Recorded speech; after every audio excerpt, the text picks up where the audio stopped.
is going to be. Mission and go SpaceX, go NASA Crew 10. We're continuing to get good call-outs on the first stage performance so far.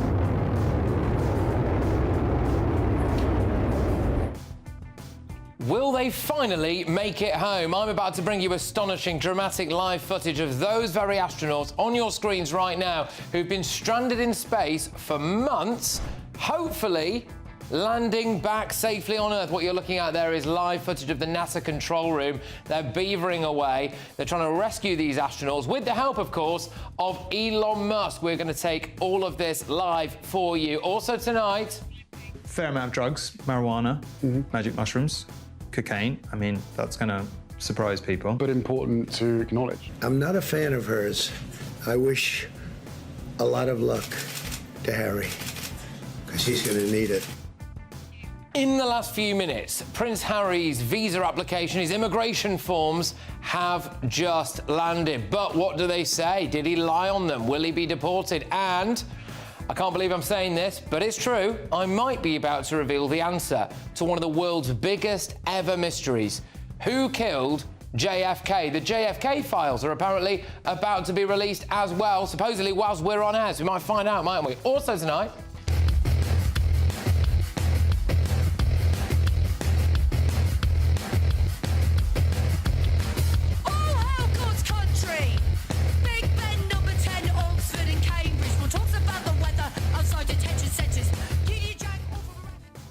Yeah, you'll never guess what utter rubbish the government's wasting your taxpayers' cash on now. Plus... This is a significant reform package that is expected to save over £5 billion in 2029-30. Labour, the party that's cut benefits, but have they gone far enough? And... The baby has been able to latch, but I've not been able to produce any milk. It's okay, because we're gonna supplement the feeding with formula so that my baby's still getting the nutrients that they need. Are babies born gay? A questionnaire asked pregnant mothers if their unborn children are homosexual. On my panel tonight, we have got columnist and broadcaster Esther Kraku, GBNews presenter Alex Armstrong and journalist Jonathan Liss. And can you tell me, please, what's wrong with this?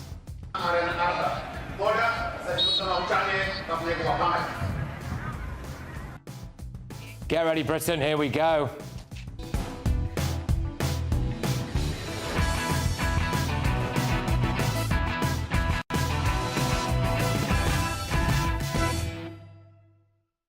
We're going live to space next.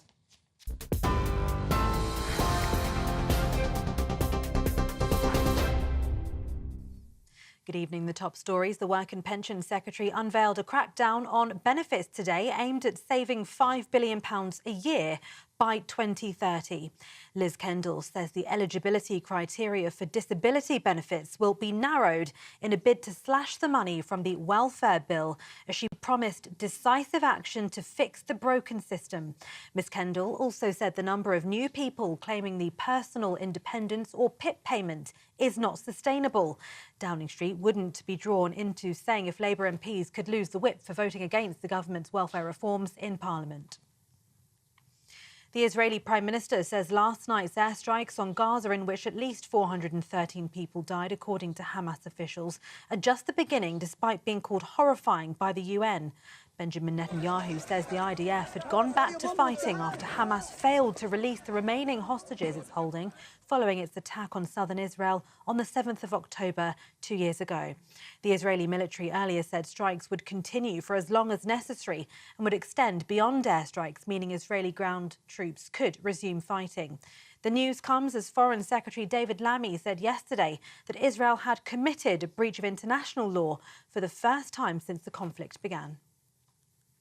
And Downing Street has welcomed the progress President Trump has made towards a ceasefire following his call with Vladimir Putin, but insisted negotiations must lead to a just and lasting peace for Ukraine. US President Trump and Putin agreed to seek a limited ceasefire in Ukraine on energy infrastructure, with further negotiations starting immediately, according to the White House. The Kremlin says the Russian president agreed to a proposal by Mr. Trump for Russia and Ukraine to stop hitting each other's energy infrastructure for 30 days. President Zelensky says Ukraine would support that proposal, but also said this evening that talks about Ukraine without Ukraine will not bring results. Those are the latest headlines. For now, more from me in an hour.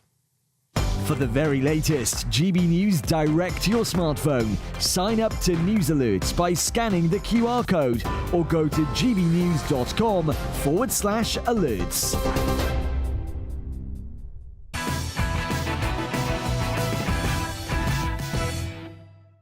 Well, what a momentous show this is going to be. I think we can take you live to the NASA control room. There we go. So 2 astronauts, Butch Wilmore, Suni Williams, they were supposed to be in space for 8 days. It turns out they were stuck up there for 9 long months due to a technical fault. Who stepped in to help bring them home? Well, of course, it was Elon Musk and SpaceX. Now, in just a few minutes' time, we're going to be showing you that dramatic footage as they re-enter the Earth's atmosphere, something called orbital burn. It's a very, very risky procedure. They're then due to splash down very shortly after that as well. We're going to bring that all to you live. Really is an absolutely extraordinary story there. Fingers crossed they both make it home safely. But before we get stuck into all of that, I'm going to talk to a few astronauts as well, believe it or not. But anyway, and Elon Musk's dad. Yes, we're going to be talking to him. Anyway, your money has gone to a grant for a bang-average, Britain-hating punk band called the Lambrini Girls. Shall we just have a little look at what you paid for?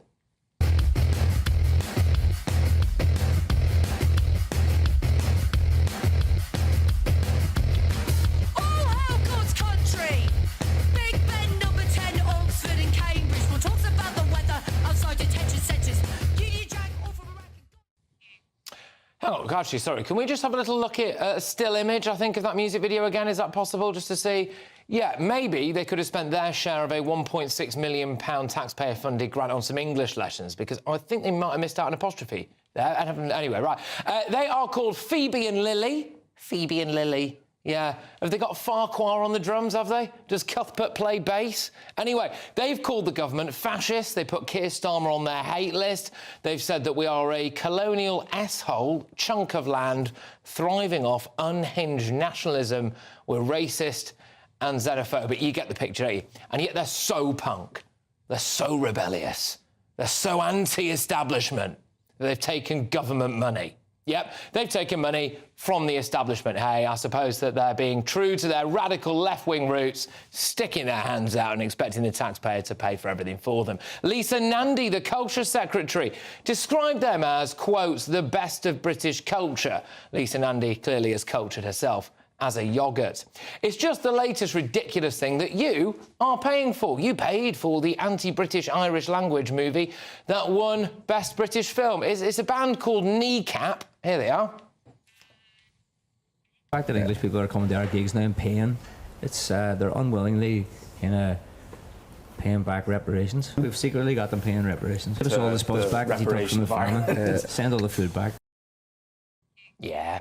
Don't get me wrong. Hey, look, they are perfectly entitled to their views. But why are we paying for any of it, realistically? And they obviously don't hate us enough to refuse our cash, do they, anyway? So you are paying for a load of utter tosh in the arts and academia sector. Hundreds of thousands of pounds for a fan favourite on this show. Remember it, anyone? The Europe That Gay Porn Bill. Yes, fantastic bit of academic research there. Or 200 grand on a study into the environmental impact of Star Wars. But it's not a shock. Who signs off this funding? Probably someone in the civil service. So what else happened today? Oh, yeah, civil servants have had their taxpayer-funded credit cards frozen because they got caught out spending your hard-earned money on things like, get this, lunches at a yacht club in Barbados, shopping at Fortnum & Mason's. In the run-up to Christmas, David Lammy's Foreign Office spent 11 grand at John Lewis.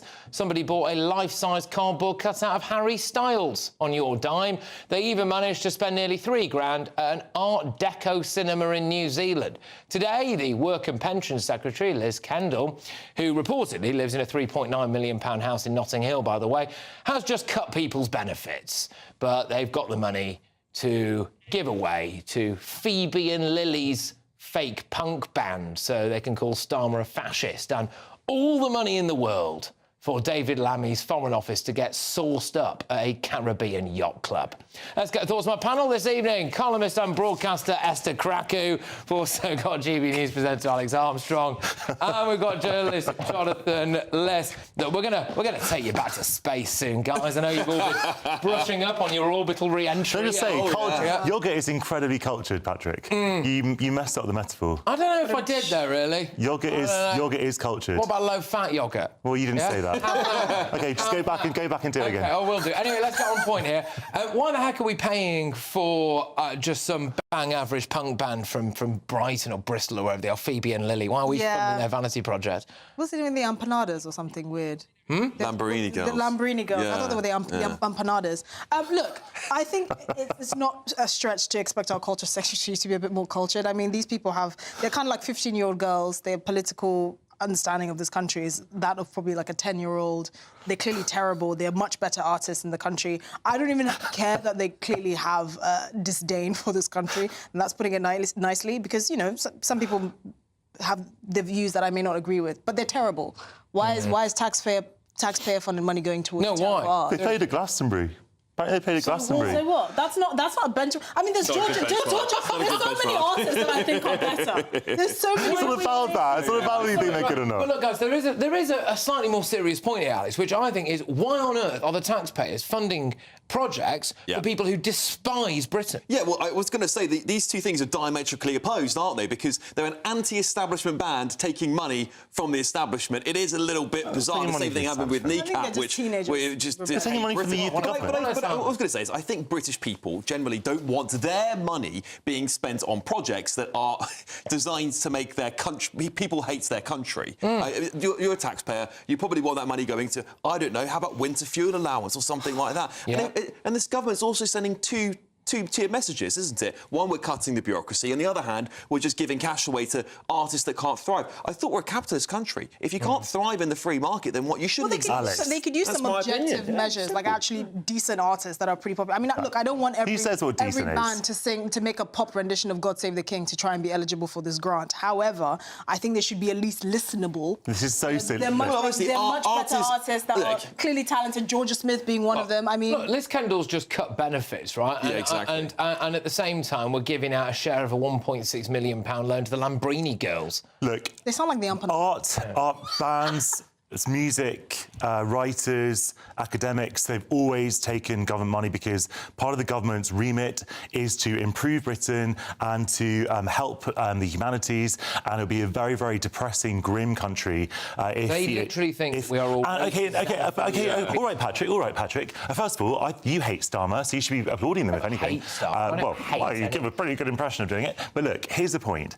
If the government only gave money to people who slavishly sort of, you know, waved new Labour flags or whatever, you'd be complaining about that. You'd be saying, you'd be like, Putin's Russia. Of course, it's actually a good thing that the government gives money to bands who don't like them. How many artists are waving the flag for the Labour Party, or the Tories for that matter? I don't really see any artists that make their songs objectively political to endorse a political party. That's what we're saying. And I'm not saying they have to sing God Save the King to try and be... I would be very uncomfortable. I'm just saying they have to be good. No, I'd be very uncomfortable if a band was disqualified from getting public money because of their political views. OK, that would be very, very uncomfortable. I think it's a good thing that the government will give money to bands of all different kinds. Can I just say we shouldn't give money to bands? Like, you know, like there are kids who go viral on TikTok and become millionaires as a result of it. If they're not good enough, they shouldn't receive public money to keep them supported. We wouldn't do that with a lot of businesses. I think we should like sponsor violinists and classically. We do. We literally do that. We literally do. The concept of giving bands money is just socialism. I mean, also, it's of course socialism. It's a left-wing government. It's also as well because it's on the same day that we found out what we think we already knew all along, which is that the civil service have been burning the taxpayers' plastic on things like getting absolutely sauced up at a Barbados yacht club that no one else could afford to do. Right, we're going to take you live now to NASA. Yes, we are. These are live images from NASA controls room. There we go. Oh, yeah. Oh, in fact, I think that might be inside the SpaceX capsule. It is, the SpaceX capsule. So these astronauts, Butch Wilmore and Suni Williams, are expected to return to Earth in the next hour or so. But crucially, in the next few minutes, we're about to see the orbital burn as they re-enter the atmosphere. They've been stuck in space on the International Space Centre for about 9 months, but they are now on their way back to Earth as I speak, as you can see, in one of Elon Musk's SpaceX capsules. And they'll be splashing down off the Florida coast very, very shortly. We are going to bring all of that to you live. I'm very pleased, by the way, to say I'm going to go to a guest now who is quite literally out of this world. It's former NASA astronaut Jack Fisher, who's been to space 3 times. Fantastic stuff. And I'm hoping that we might be able to play a little bit of that footage of the capsule as we talk. Jack, great to have you on the show. Thank you so, so much. I've got to ask you, first and foremost, how safe is this procedure? 9 months in space, they're coming back down to Earth. You know, is everything going to be okay, do you think? Yeah, Patrick, it's going to be okay. We have a very reliable system. Space is never 100% safe. But it's pretty darn close. And I did hear that this was going to be your best episode ever. I don't know if we can compete with Prince Harry's visa and JFK, but this is pretty darn cool. They are about to commence on the deorbit burn. And then about 40 minutes later, after going through the atmosphere, getting to temperatures of 3,000 degrees plus, around the heat shield of their capsule. Pretty bumpy ride as you get through, and then they'll be coming in and splashing down in the Gulf. That's both good and bad. It's a little bit softer than landing on land like I did in the steppes of Kazakhstan, but then you're in the water, so you're kind of bouncing around. And for poor Butch and Sonny, you know, they turned off their inner ear and their vestibular for 9 months. And for it to start working again and being bobbing around in the water, that's a little bit provocative. Well, so I'm going to have to just cut in here, Jack, because you've said some things that I don't fully understand. Not for the first time, of course, but so they're going to splash down at some point soon off the coast of Florida. They've been up there for 9 months. Can you just explain to us what went wrong? Why were they stranded in space for 9 months? Sounds like something out of a horror movie. You bet. So we had a program called the Commercial Crew Program, and 2 companies, SpaceX and Boeing, won to deliver astronauts to the space station. The SpaceX capsule obviously is working. The Boeing Starliner had some issues, and when they went up for a short 9-day mission, quite a while ago, they launched in June.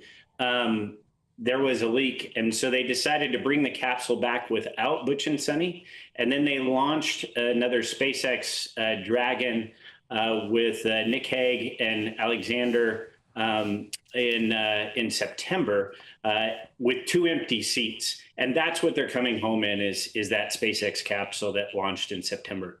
Okay, so how will they have been affected by spending 9 months in space? Bear in mind, they were only supposed to be there for 8 days. I'm assuming it could have got a bit awkward if they had a row on day 1, thinking, oh, it's all right, I've only got another week to get through this. And it turns out that Butch and Suni have had to get to know each other incredibly well. So what will that do to the body being in space for that length of time? Yeah, we have typically you'll get some issues with your bones, but we've learned how to account for those. You're uneasy, your balance is off for a while. We tend to snap back pretty quickly there. You're absolutely your flexibility is awful when you get home. It feels like you're made of pure concrete. You can't bend and touch your toes. So we have a group called the Strength and Conditioning Rehabilitation Coaches, and they work through it. So in about a month or 2, they'll be right as rain and ready to get back to it. And Jack, I don't know if you can see these pictures as well as me here, and our viewers on the screen at the moment, but what are they going to be doing right now, right? So there's when the camera angle changes, it shows there's a kind of deck of computer screens in front of them with a variety of different images on. They seem quite still and calm now. There you go. So that's the computer screens there. I mean, what are they doing right now? Presumably they're in communication with base, are they? What's happening? You bet. They probably are just finishing up their burn, and then they're monitoring the attitude of the spacecraft. very important for the spacecraft to have a precise attitude as it comes through the atmosphere because you get so hot.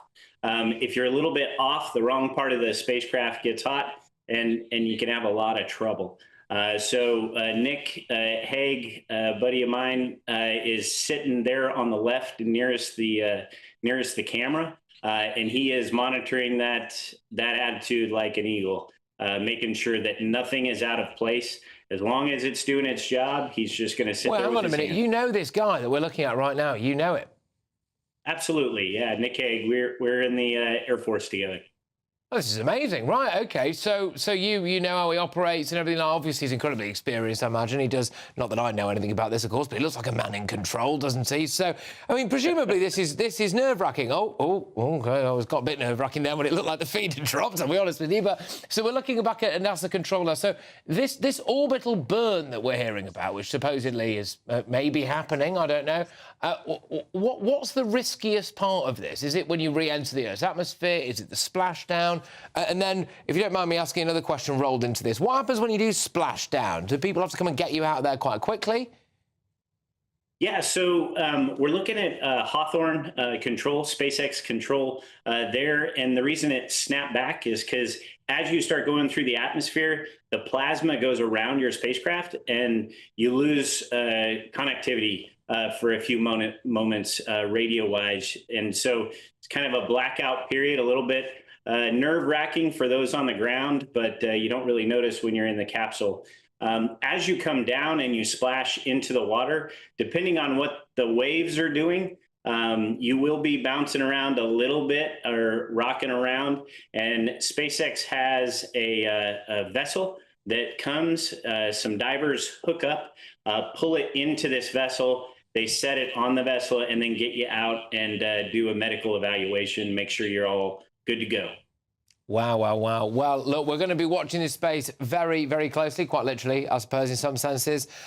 Tremendous to have you on the show. Thank you so much for making the time for us this morning. I could listen to you all day, and you never know, we might be talking to you again tomorrow if you're around. But thank you so much for joining us. That is Jack Fisher there, former NASA astronaut, a man who's been to space no less than 3 times. Well, we are going to be bringing this footage to you live. Like I said, they are literally entering the Earth's atmosphere again right now, which is why that feed cut out. So when we come back, we'll have the feed for you again, and then we're going to be taking that splashdown. Fingers crossed, everything goes to plan. Those astronauts managed to make it back safely. But in arguably another screeching handbrake turn, now we want to make your spring spectacular in our latest Great British giveaway.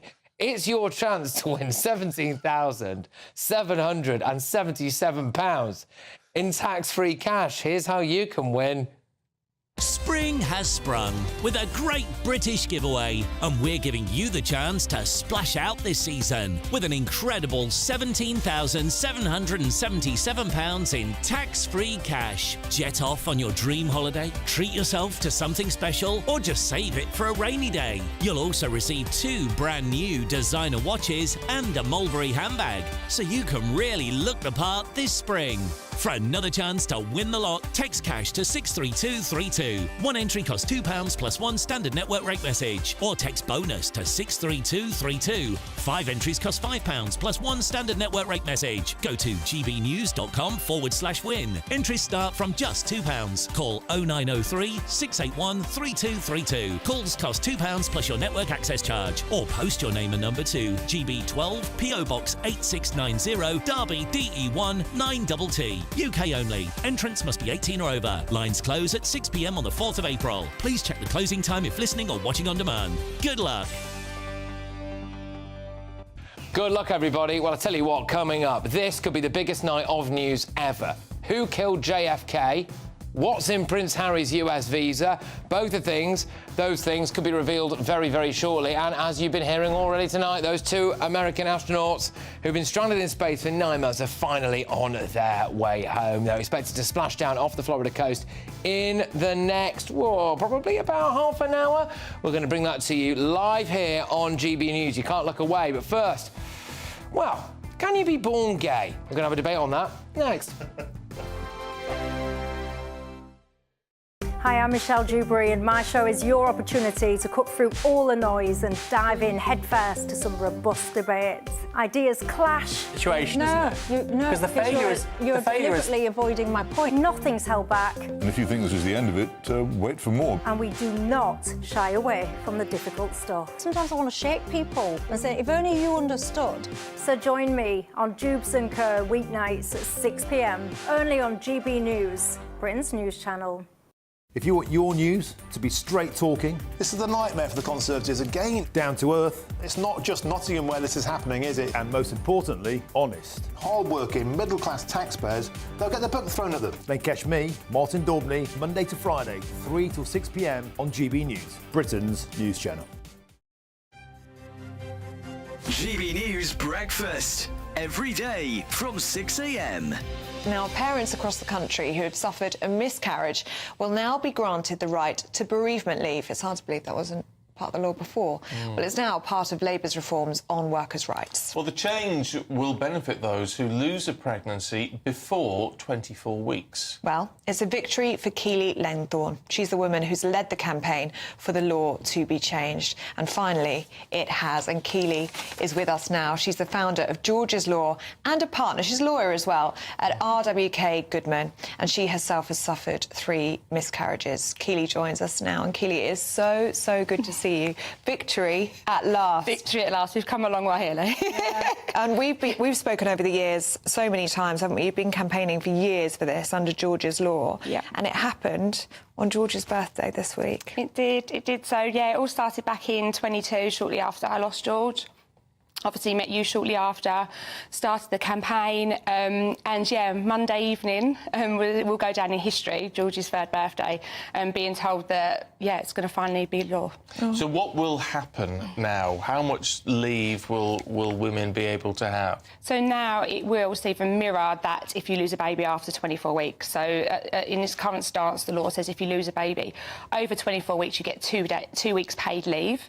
So the same will now apply if you lose a baby under 24 weeks, so from 0 to 24. It is unbelievable that the way that the law stood was that you could potentially have lost a baby at, let's say, 8 p.m, and you would be expected to be in the office at 9 a.m. the next morning. Yeah, and if you think I had a 12-hour labour with George, I bathed him, I left him at the mortuary, but the law says that I should be, as a lawyer, back in work time recording the next day.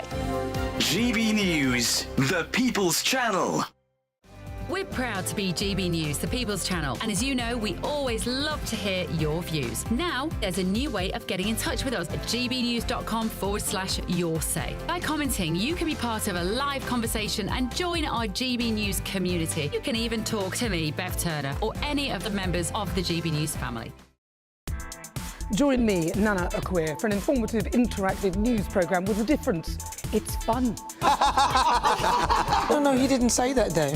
I'm so surprised. I think there's an element of truth to that. Join me from 3 p.m. every weekend, only on GB News, Britain's news channel.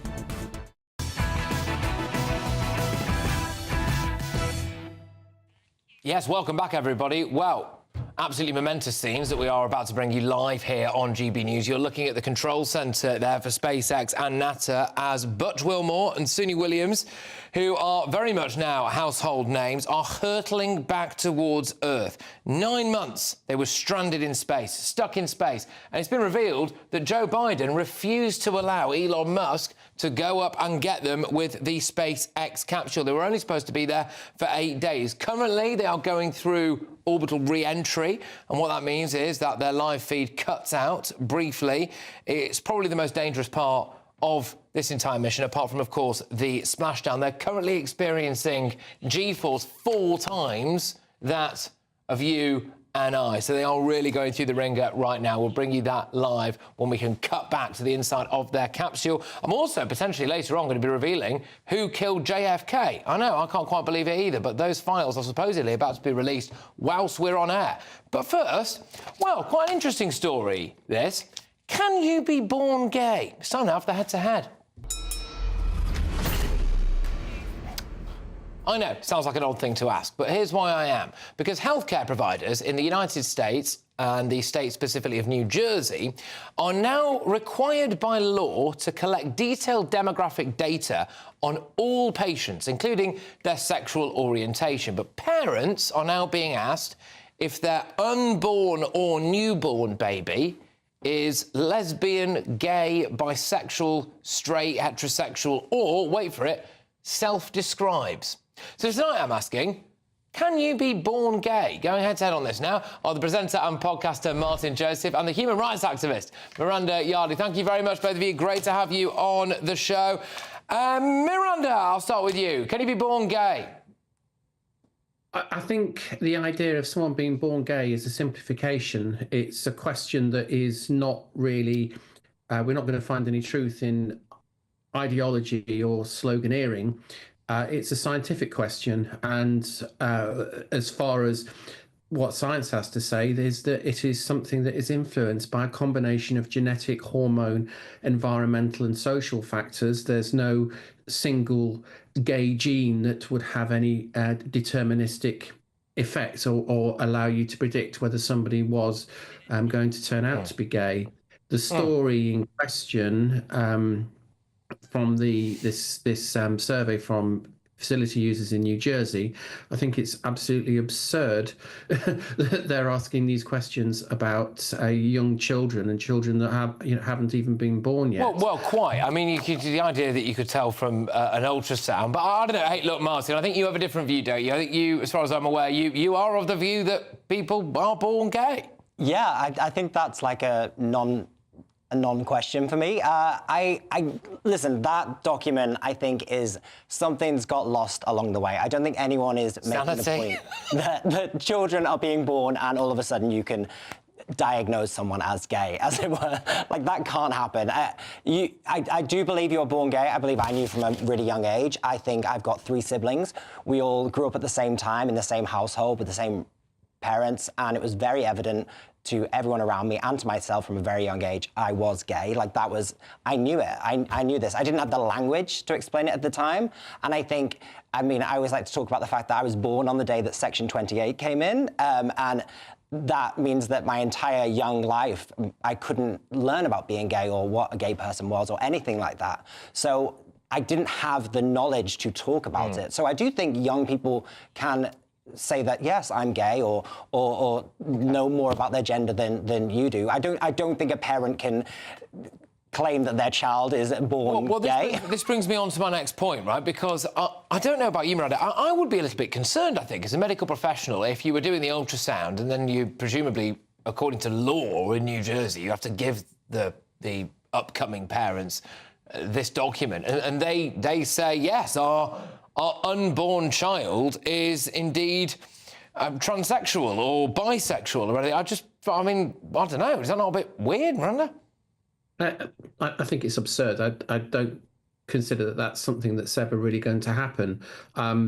Picking up on the points that the other Martin said, none of what Martin said precludes the idea that people grow into their sexuality, their sexual orientation, that you're not born with a particular sexual orientation, that it will come to you as a from a combination of a multitude of different factors. I don't think that it is a simple question of people being born with a label as to what they actually are.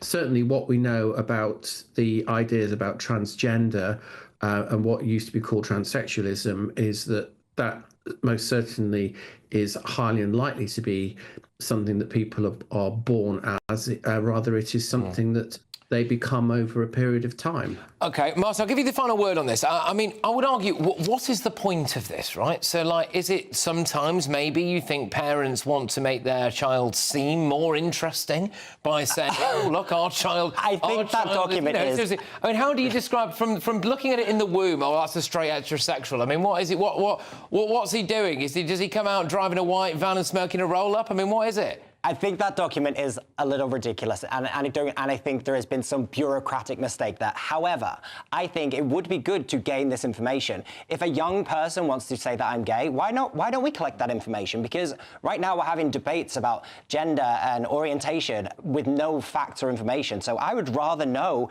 if there's 1,000 young people that say that they're gay at the age of 5, great, that's good information, because then we can start to build a better picture. Right now, we're just basing everything off opinion. All right, both of you, thank you very, very much. Tremendous to have you both on the show, and an interesting topic that's clearly not going away. They think woke is dead in America. Clearly not, if people have been able to fill out forms like this. It's Martin Joseph, there, who's a presenter and podcaster, and human rights activist Miranda Yardley. Well, look, hey, coming up, this could be the biggest night of news ever. Why? Well, who killed JFK is one of the main questions of our time, hasn't it? It's been our time for decades now. Apparently, those files are going to be released, and they might be released in the next hour to hour and a half. So we'll bring those to you. Also, might be about to find out what is in Prince Harry's US visa. Did he lie? Is he going to get deported?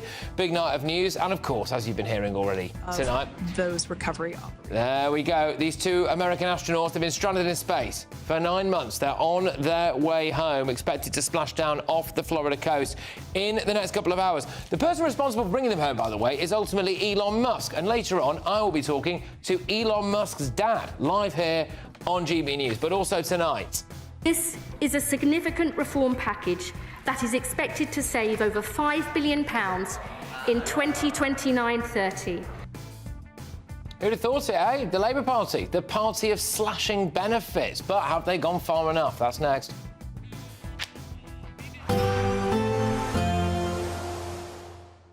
I hope it doesn't rain. Don't worry about it. It'll spoil our holiday. Relax, we're totally covered. All Clear Travel Insurance sponsors GB News Travel Destinations Forecast.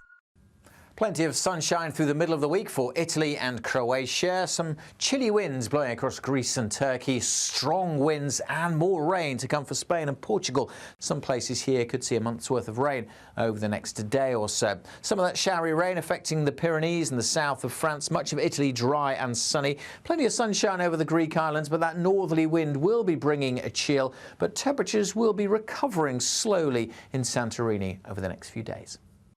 All Clear Travel Insurance sponsors GB News Travel Destinations Forecast.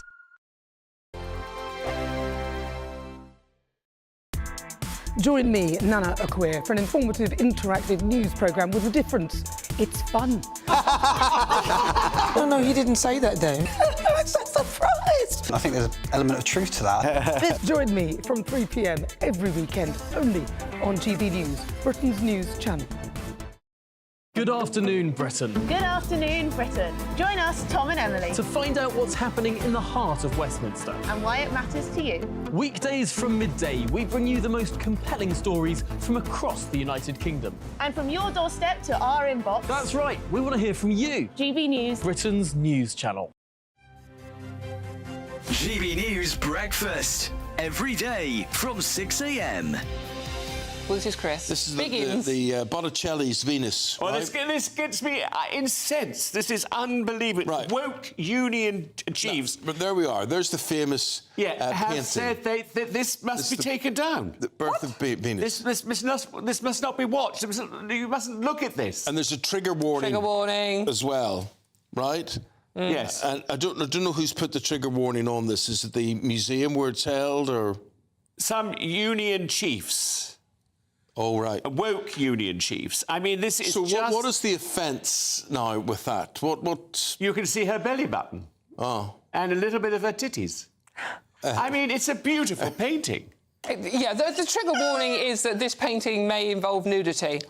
Well, it is a Botticelli, it is Venus. Yeah. I mean, it's going to involve nudity. And there are lots of wonderful paintings that involve nudity. You can't suddenly say now, in 25, you can't look at these. You'd have to shut down every art gallery in the world. Absolutely. I mean, you know, it would be ridiculous. We are living in 1984 now, aren't we? I mean, not literally the year, but the whole censorship thing. It's like groupthink, you must do this, you must do that. You can't have independent thought. Yeah. You can't look at works of art in case you start thinking the wrong way. Just like newsflash, classical paintings will probably have nudity in them. Yes. You're right. Angling, and And compared to what you can see on Instagram. Well, yes. GB News, the People's Channel. The royal family is an enduring symbol of tradition, unity and pride for Britain. At GB News, we celebrate what makes this country great. In our new royal newsletter series, you can join me, Cameron Walker, for Inside the Palace, an exclusive look every week that takes you beyond the gates and brings you the very latest from those at the heart of the monarchy. Never miss a royal moment again. Sign up now. Go to gbnews.com/royal newsletter and get the latest straight to your inbox. This is Britain's Newsroom, where your voice matters. It's just astonishing. With expert analysis and honest opinion, we don't just keep you informed. We bring you unique perspectives you won't see anywhere else. Can't argue with any of that. When the news happens, it happens here. On Britain's Newsroom, weekdays from 9:30 a.m. Only on GB News. If you want your news to be straight talking... This is a nightmare for the Conservatives again. Down to earth. It's not just Nottingham where this is happening, is it? And most importantly, honest. Hard-working, middle-class taxpayers, they'll get their book thrown at them. They catch me, Martin Daubney, Monday to Friday, 3 till 6 p.m. on GB News, Britain's news channel.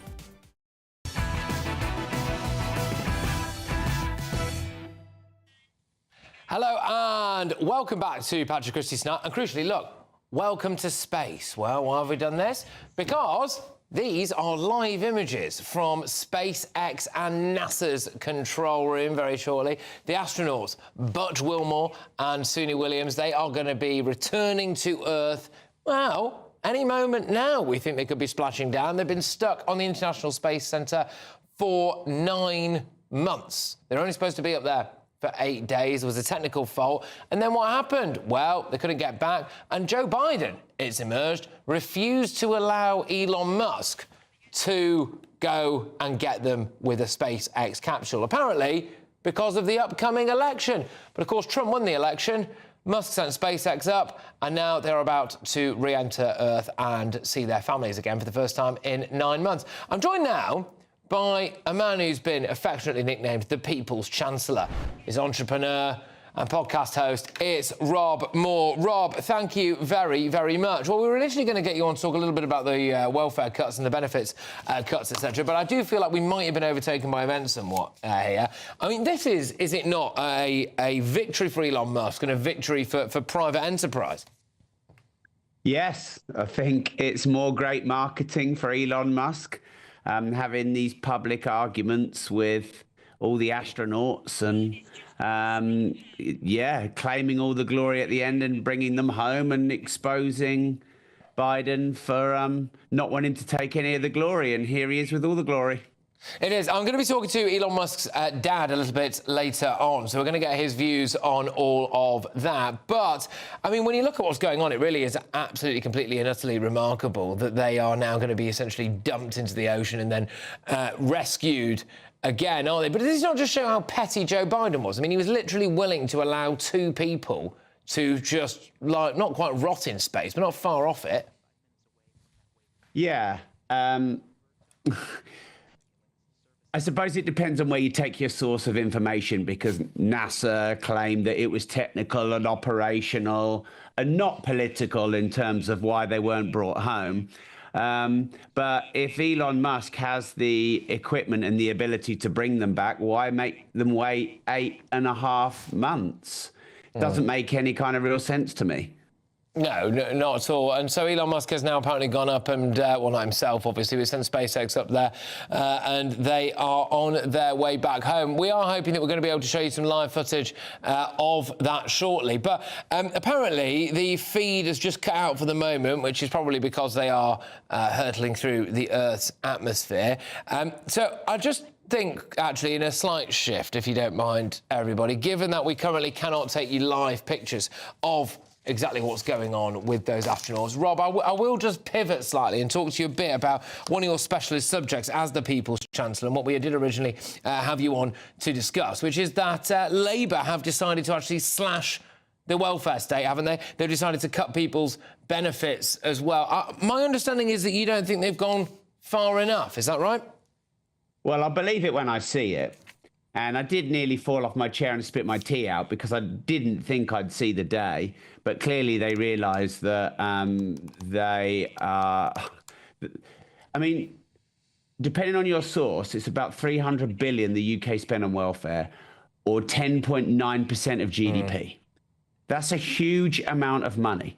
You know, I walk the streets to do my interviews for my podcast and my TikTok, and I talk to other people on the streets.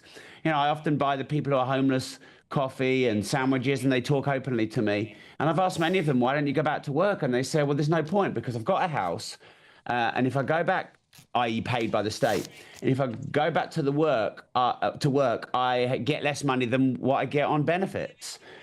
So it has to be done, really has to be done. And, you know, I've had a good thorough read of what they're proposing to do, and, you know, not penalise people if they're looking for work, and, you know, reduce the amount of new benefits people can get.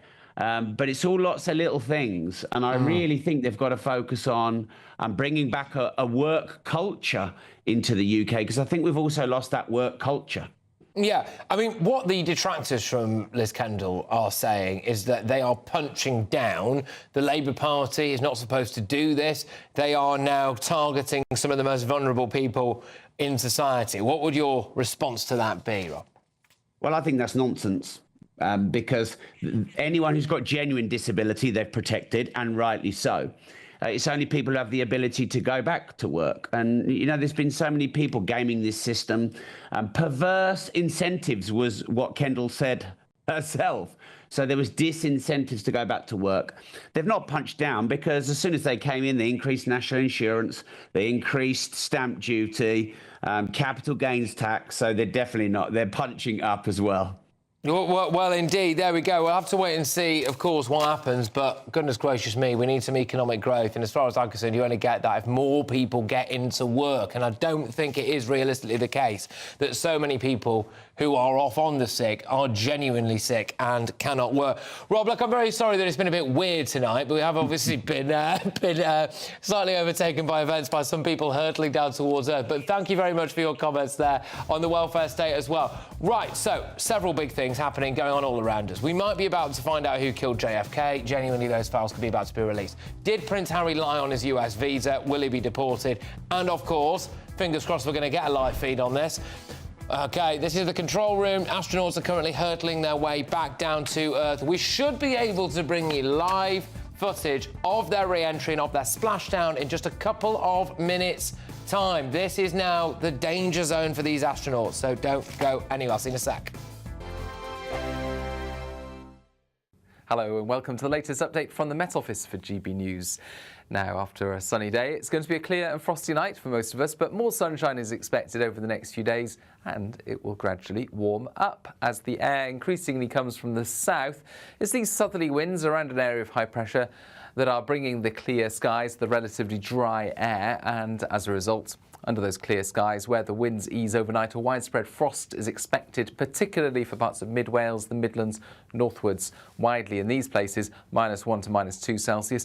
In some sheltered spots, down to -5 to -9 degrees across northern England and Scotland. I think the far south and southwest will remain frost-free, because here we've got a bit more of a breeze stirring things up, and some patchy cloud cover to begin things across parts of Cornwall, perhaps even the odd spit of rain, mostly towards the far southwest, but elsewhere plenty of sunny skies. And under that sunshine, temperatures will soon rise. Wouldn't rule out the odd mist patch across parts of Northern Ireland, Scotland, Northern England first thing. However, they won't last long. By mid-morning, the mist has gone, the frost has gone as well, temperatures soon rising, and in fact, in the sunshine, by the afternoon, it's going to feel very pleasant with warmer weather expected compared to the last few days and lighter winds. Although, towards the south, there will be some patchy cloud coming and going, always the chance of the odd shower in South Wales and southwest England. These are the exceptions. For most, it's sunny, it's warm, 17 or 18 Celsius possible in the south, 13 further north. Thursday begins again with widespread frosty conditions, but plenty of sunshine once again, and it's an even warmer day. Yeah, there'll be some patchy cloud here and there, even the odd shower across southern parts, but for most it's a warm and sunny day with temperatures reaching 19 or 20 Celsius. It's all changed then through Friday and the weekend, increasing cloud and increasing showers. The royal family is an enduring symbol of tradition, unity, and pride for Britain. At GB News, we celebrate what makes this country great. In our new royal newsletter series, you can join me, Cameron Walker, for Inside the Palace, an exclusive look every week that takes you beyond the gates and brings you the very latest from those at the heart of the monarchy. Never miss a royal moment again. Sign up now. Go to gbnews.com/royal newsletter and get the latest straight to your inbox. Hi, I'm Michelle Dewberry, and my show is your opportunity to cut through all the noise and dive in headfirst to some robust debates. Ideas clash. Situation, isn't it? No, Because the failure is you're deliberately avoiding my point. Nothing's held back, And if you think this is the end of it, wait for more. and we do not shy away from the difficult stuff. Sometimes I want to shake people and say, if only you understood. So join me on Jubes and Co weeknights at 6 p.m. only on GB News, Britain's news channel.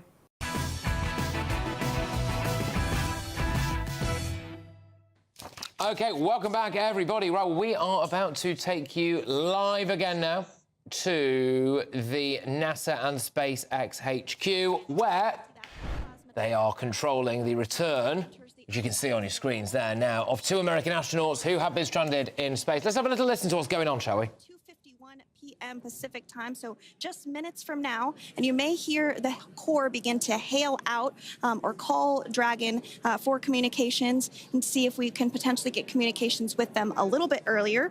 Following this, we'll have 2 events in rapid succession. We'll have the drogue parachutes deploy at 2:53 p.m. Pacific, followed by the mains just 1 minute later at 2:54 p.m. Pacific time, ahead of a splashdown at 2:57 p.m. Pacific time off the coast of Tallahassee, Florida.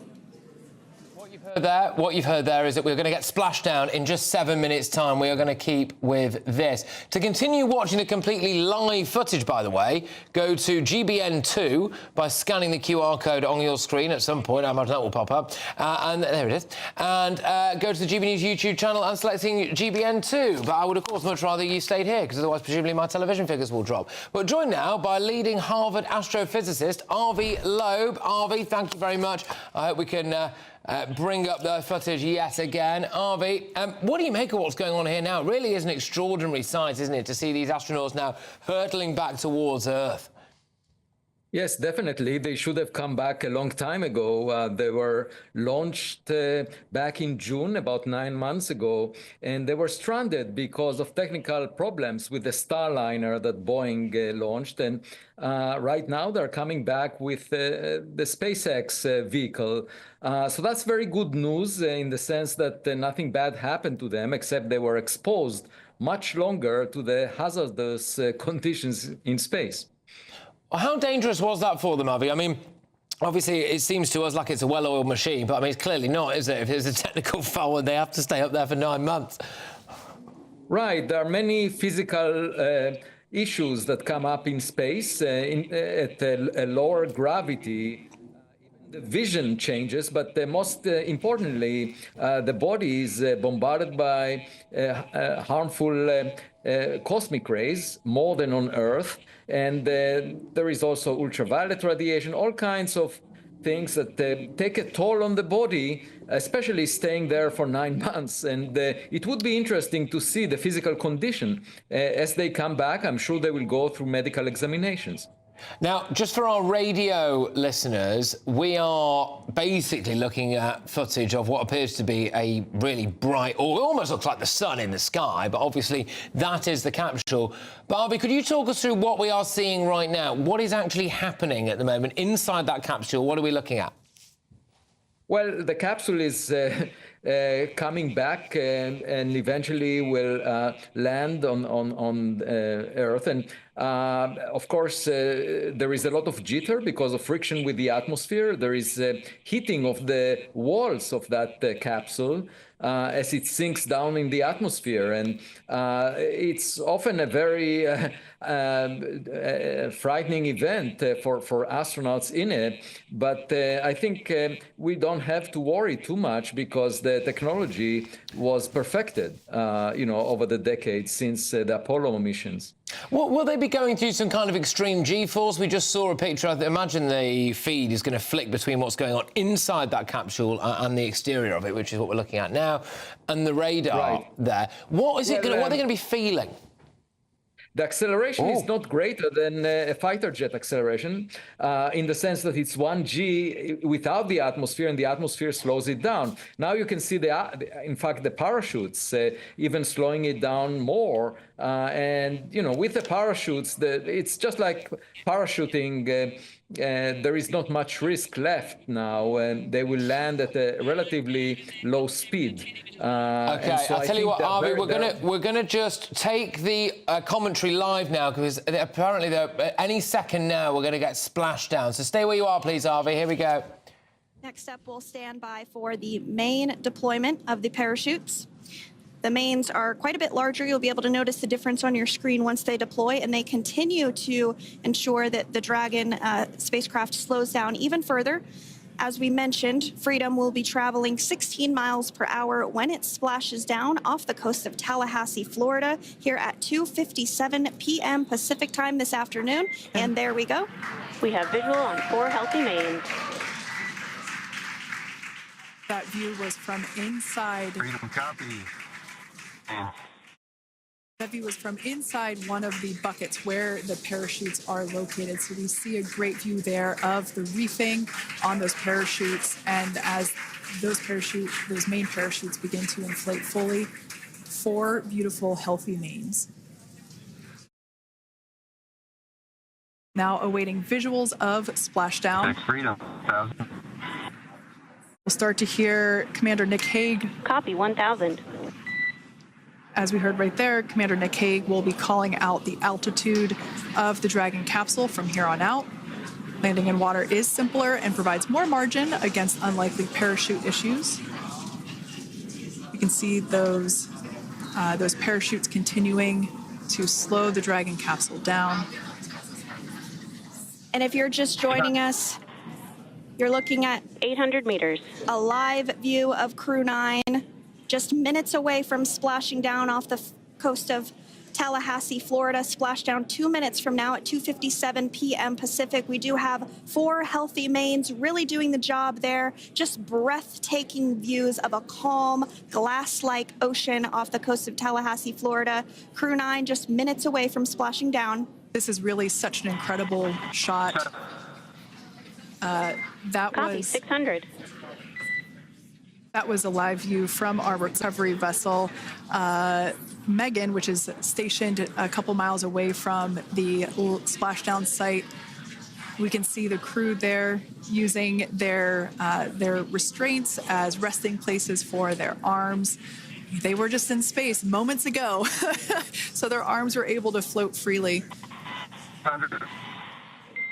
400 meters. This is a gorgeous bluebird day here that we have for the splashdown of Crew 9. It's incredible to think that the Dragon capsule just minutes ago was going over 17,000 miles per hour, and now gently coasting to a soft splashdown. 200. Copy, 200 meters. Brace for splashdown.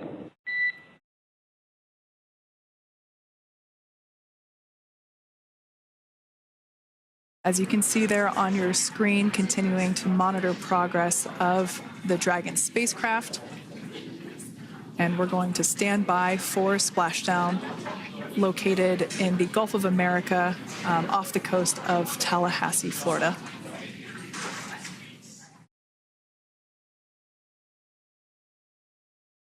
And splashdown. Crew 9 back on Earth.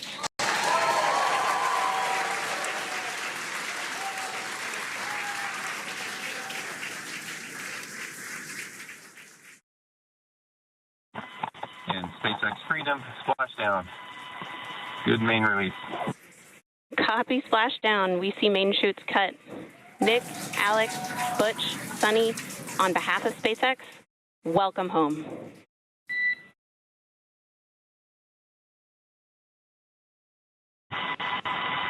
It is an amazing, what a ride. I see a capsule full of grins ear to ear.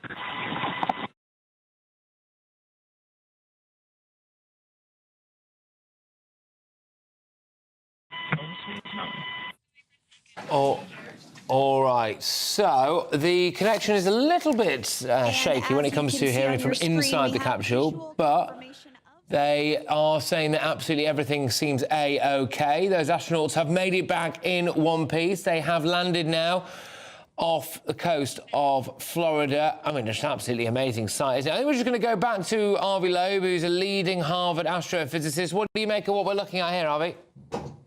Well, it's remarkable that they were brought back safely, and it's not just Sonny Williams and Butch Wilmore that were stranded, but also the NASA astronaut Nick Hague and the Russian cosmonaut Alexander Gorbanov. So altogether success, and it's just like bringing soldiers from the battlefield back home safely. That is really an amazing feat, and everyone should celebrate that.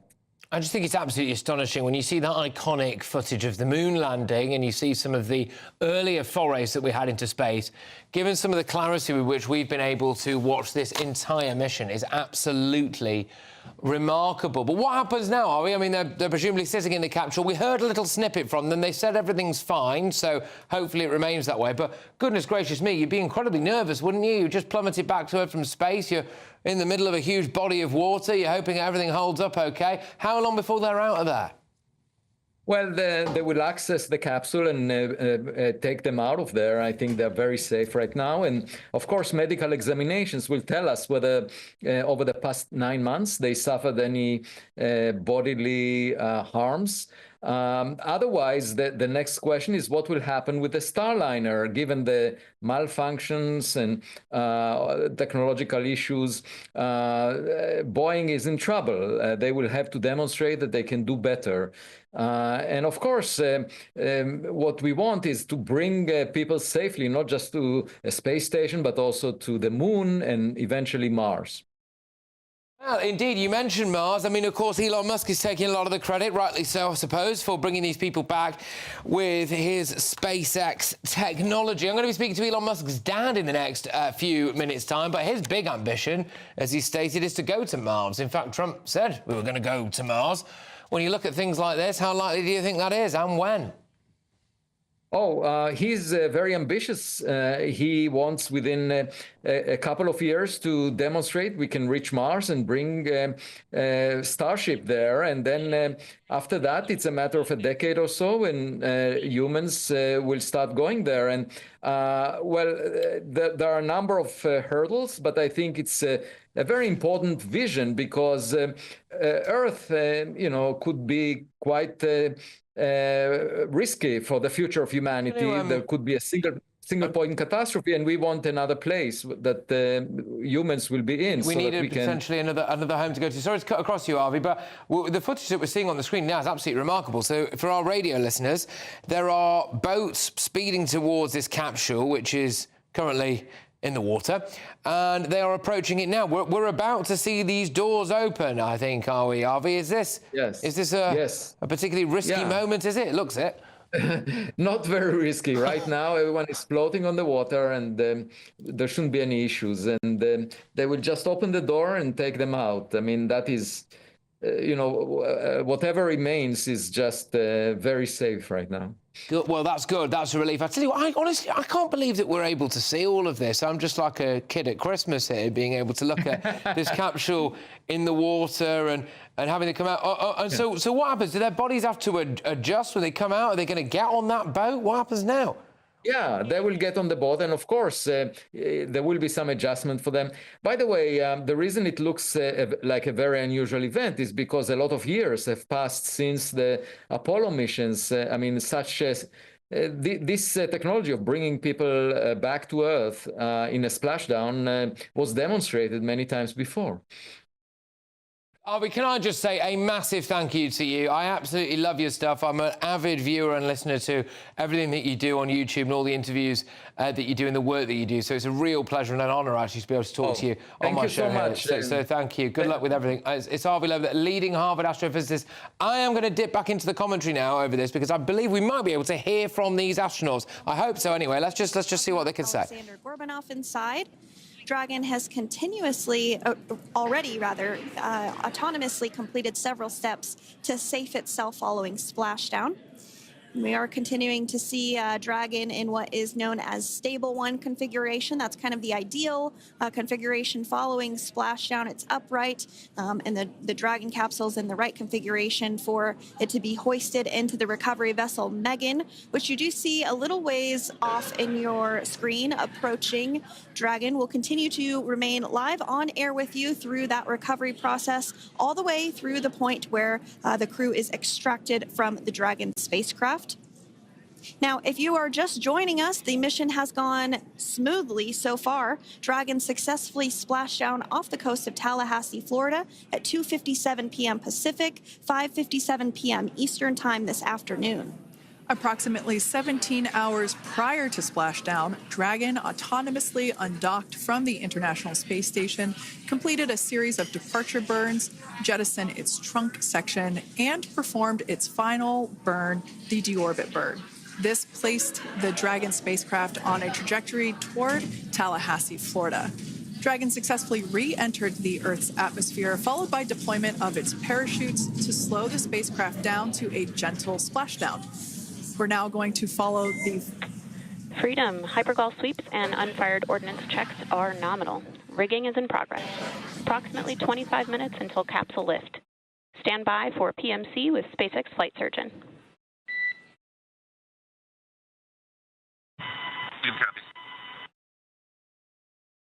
And so what we did just hear there was communications that those hypergol checks were complete. They didn't find any of that. OK, I'm just going to bring in Andrew Lound now, who is a space and planetary scientist. We're going to stick on these images again. I'll just emphasise for our many radio listeners, this capsule is in the water. A boat is making contact with it, quite literally, and we think we might be able to see these astronauts very, very shortly. But a man who knows much more about this than me is Andrew Lound. Andrew, thank you very much for joining us this evening. We're going to stay on these images, Andrew, because it's electric stuff, this. But what are we actually really looking at here, and how long is it going to be before we see these astronauts? Hi, thanks for having me on. Yeah, this is great. What you're seeing here is part of the recovery team. Their job is to go out with their fast boats and to secure the vehicle, ready for the vehicle to be loaded on board the recovery ship. And when they do that, the astronauts within the capsule is put onto the recovery ship, and then they're taken out of the capsule while they're on the recovery ship. Very different from the early days of Apollo, when, as people might remember, at Apollo, the door would open and you'd have these Navy SEAL divers on the outside, dragging them out. It's a very different system here. It's a much safer and more controlled system. They detach the parachutes to make sure they're clear of the site so there's no tangles up going on. They check the outside of the vehicle to make sure there's no volatiles causing a problem, anything that's emitting gases or anything like that. So they make sure it's a safe environment, because of course you have your material from the thrusters, and that can be actually quite dangerous. So they're making sure it's all very secure and very safe.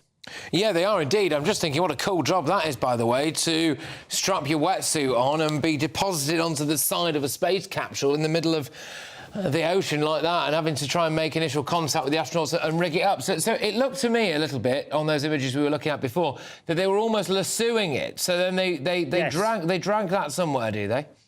Well, they hold it and secure it for the recovery ship is coming towards them. All these little fast boats have come from the main recovery ship, and that's on its way to it. So they secure it, make sure it's secured, safe, and is ready for the recovery ship, so that it can be loaded onto the recovery ship and ready then to have the astronauts carefully leave the spacecraft, because obviously they check with them to make sure they're safe to recover. They've been in, as I said, 9 months in space, means they have to be careful as they recover, because suddenly they feel gravity. I mean, they'll be feeling gravity now, albeit bobbing in the water.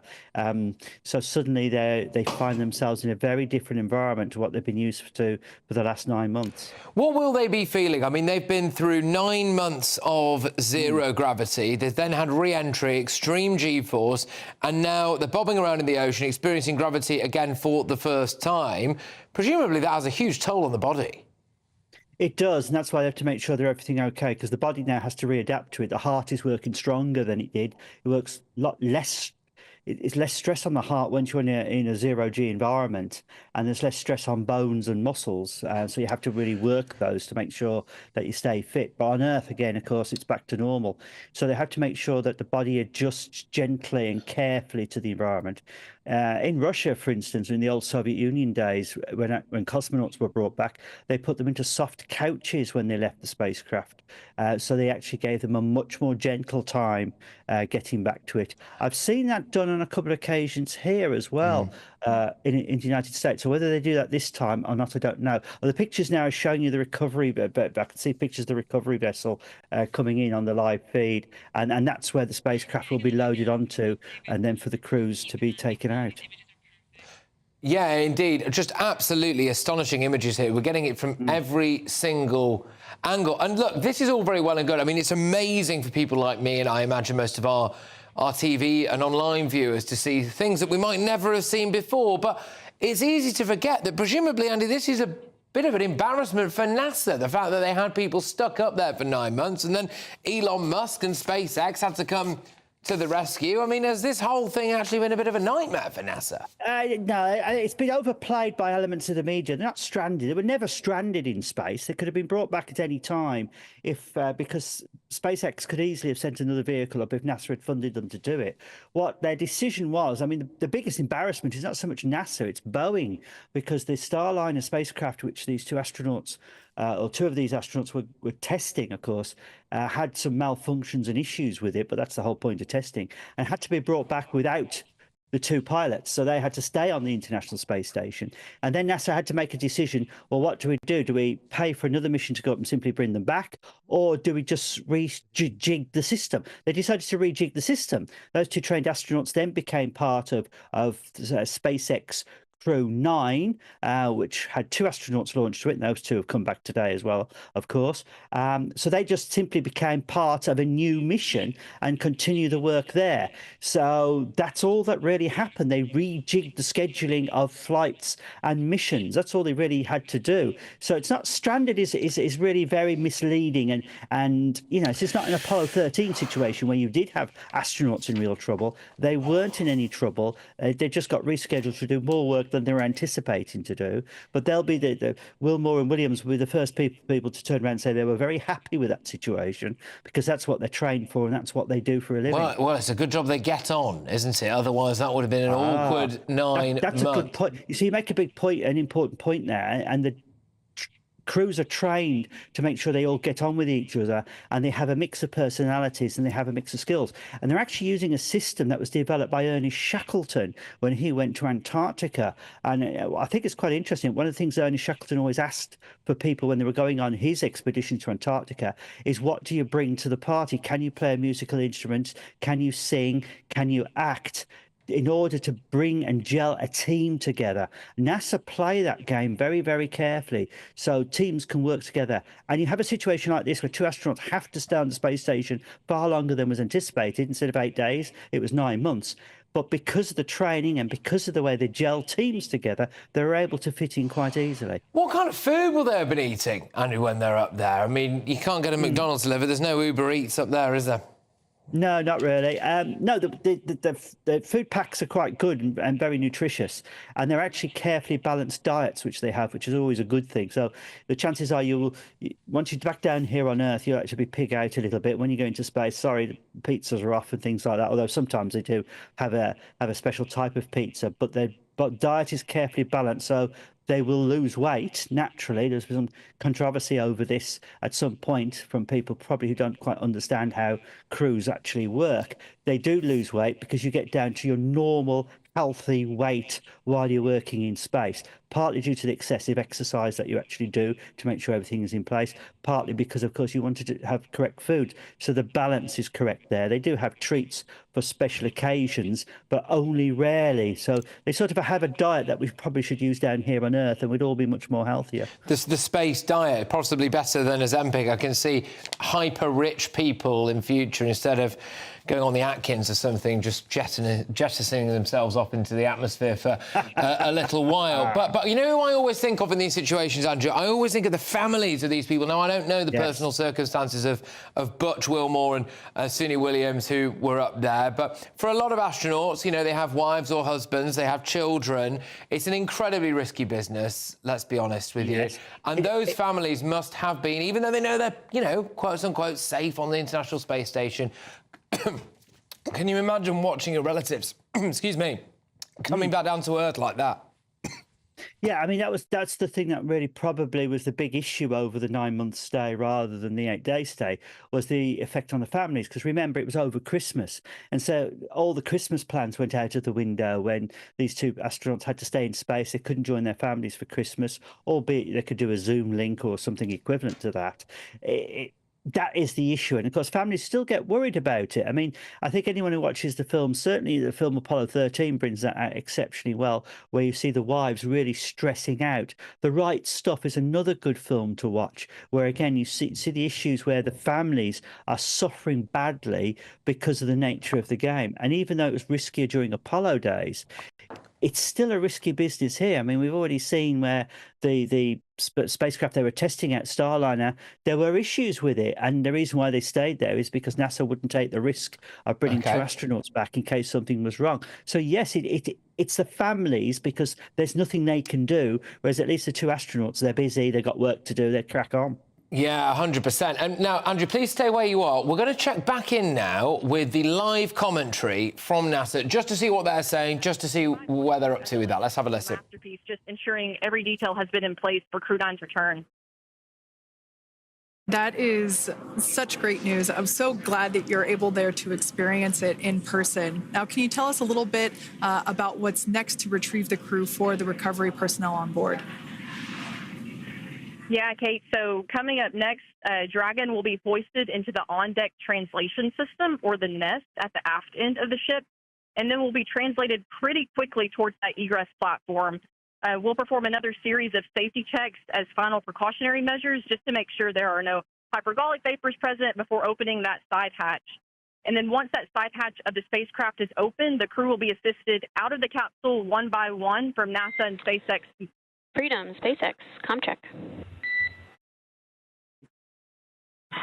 Freedom's got you loud and clear.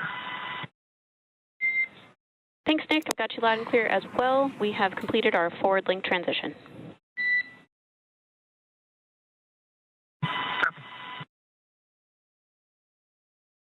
just bring Andy back in here now. We're going to keep checking in with what's going on the ground. Andrew, sorry, could you just interpret maybe for our viewers and listeners what we were actually hearing there? What does all of that mean?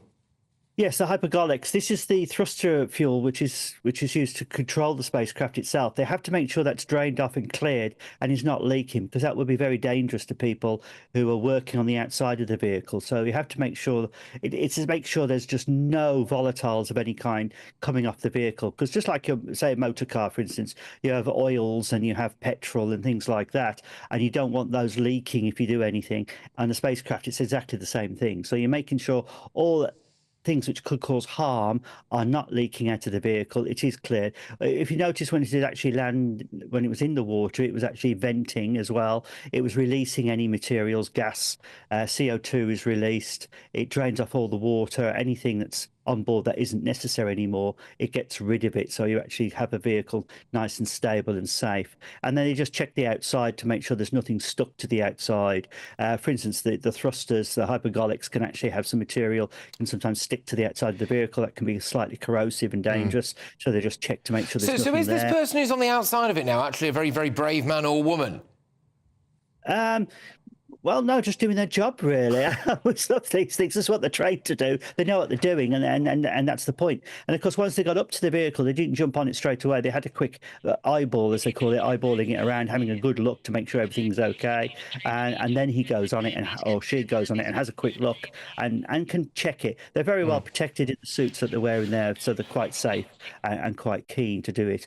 And, of course, it's getting ready to be loaded on the vehicle, where, again, they will do that check again, because once they've actually started to disturb the vehicle, anything can happen once you disturb a vehicle. So you place it on and have a quick look to see there's nothing else being vented from the vehicle, that it is in a stable condition, and then you can safely open the door.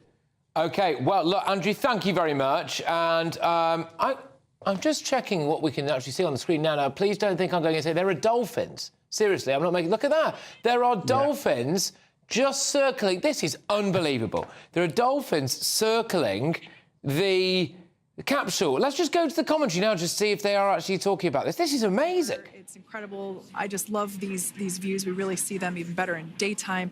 But just seeing the recovery team work in tandem to step through each step, to step through each operation. You know, obviously they're getting quick assists from the honorary part of the recovery team, those dolphins in the water there. Now, the recovery team member that is crawling around the Dragon spacecraft. Earlier, we saw a view where it was like a spider monkey pose. We can see that individual now standing in the bucket where the main parachutes were stored while Dragon was on orbit. Obviously, those main parachutes were utilized for splashdown today. They were deployed. OK, so we're checking with that. I'm sorry about this. If you are listening on radio at the moment, I would urge you, whatever you're doing, pull over your car, do it safely, turn GB News on the TV, because I never thought I would ever see anything quite like this. Capsule in the water, these astronauts returning safely after 9 months in space, being circled by dolphins. It's unbelievable, this stuff. Let's bring in David Whitehouse, Dr. David Whitehouse, no less, space expert, author of Apollo 11, The Inside Story. David, this takes my breath away, but, you know, it's an amazing feat of human engineering that we've actually managed to get these astronauts back, I think, isn't it? And how do you think they will be feeling now? Well, they'll be feeling the weight of gravity because there were some shots inside the capsule when they were coming down, and their hands were folded above their chest because for the first time in many, many months, they can feel the force of gravity, and that will come as quite a shock because the human body is not designed for zero gravity, and it's not designed to come back. And feeling this gravity, particularly when they go to sleep tonight, their bed tonight when they lie down, will feel very uncomfortable. They will need painkillers to start their adaptation to be able to stand and walk and function again on Earth's gravity. Now, David, they appear, to me anyway, to be getting closer to the larger vessel. Or the larger vessel is getting closer to them, I suppose is another way of putting it. What's about to happen here? Well, these shots, as you said, are absolutely amazing. They're taken from a drone. Such was the precision of the landing that they were able to put a drone exactly where it came down. Now, this recovery ship actually is called Megan. And it's going to, as you see, it's going to sidle up to the capsule, which has already been visited by the preparing crew who've installed a cradle. They've put plugs in some of the thrusters to stop fuel leaking out. And what will happen is it'll be lifted out of the sea by a crane. They will then safe it, and the crew will then be extracted. So we're probably talking about another 20 minutes or so until we see the crew for the first time in sunlight. OK, David. This is just absolutely unbelievable. Roughly how long do you think it's going to be before we see these astronauts, David?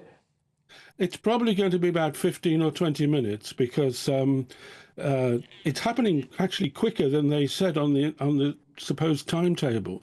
But you see there the crane is just coming up to the capsule. Whoa. They then have to affix an attachment and then bring it in. They then have to safe it and lower it gently onto the deck. So okay. 10, 15 or 20 minutes. Well, with that in mind, David, I'm going to, if you don't mind, I'm going to ask you to stay where you are for me, if that's OK, because I want to come back to you in a couple of minutes' time. It's Dr. David Whitehouse, space expert, author of Apollo 11, The Inside Story. But I'm very pleased to be joined now while we wait for those astronauts to kind of almost be lassoed onto that rescue boat and then emerge by the father of the man who genuinely made all of this possible, actually. Elon Musk. It's Elon Musk's dad, Errol Musk. Errol, thank you very much. Tremendous to have you here on GB News. I mean, your son has done quite a lot of stuff. This, I imagine, is one of the more remarkable things. Yes, well, yes, I think it's wonderful that they're back. It's absolutely wonderful. And, you know, they could have come back 7 months ago. Elon offered to bring them back 7 months ago. So, you know, the Biden administration wouldn't allow it. because it looked too good for his opposition. So he kept them up there. Yeah, so just explain that for our viewers and listeners, Errol. So, obviously these astronauts have been, well, stranded in space is a term. They're stuck in space, I suppose, another way of putting it, for 9 months. And Elon Musk offered before the election to go and bring them home using his SpaceX technology, and it was denied, right? Yes, that's correct. He offered to bring them back 7 months ago. There was a slot available to bring them back, and the Biden administration wouldn't allow it because it looked too good for the Trump's campaign, you know. And yeah, it's interesting, you know, United Launch Alliance was given $5 billion to build their capsule. SpaceX was given $2.5 billion. SpaceX completed this in 2 years, and United Launch Alliance took 4 years. And in fact, their capsule had the astronauts come back. It's not widely known. It did not come back safely. So it's just as well they didn't try and come back on that United Launch Alliance capsule. How much credit so they were prevented from coming back. How much credit does Elon deserve for this? As we're seeing now, wow, look at that footage. That capsule is being winched out of the water. How much credit does your son directly deserve for this? You know, is he a genius, or does he just have the money to surround himself with other geniuses? No, he's an average Joe, you know. That's a stupid question. Yeah, he's pretty smart. Well, where does he get it from, Errol? I don't know. From above. From above. Errol, I'm going to ask you to stay where you are, please. Thank you for this, by the way. It's great to have you on. Can we dip into the live commentary on this now, because that capsule's just got on the boat, so here we go. Are completing final checks and stand by for translation to the egress platform. Freedom copies. Great news there, letting us know that Dragon Freedom has been successfully recovered from the water's surface. If you've just joined us, we had an on-time splashdown at 5:57 p.m. Eastern Time, and we can now see that the water recovery operations are continuing to progress. The nest where the Dragon spacecraft is located is going to get moved forward. This will happen after one of the recovery crew members does some checks, and we'll also see some hosing. Obviously, the spacecraft splashed down in salt water. Salt water is corrosive, and we want to try and rinse out as much of the salt water as possible to reduce that corrosion on the metallic structures. So we can see some guidance there being provided, really steering the spacecraft properly into the Dragon's nest.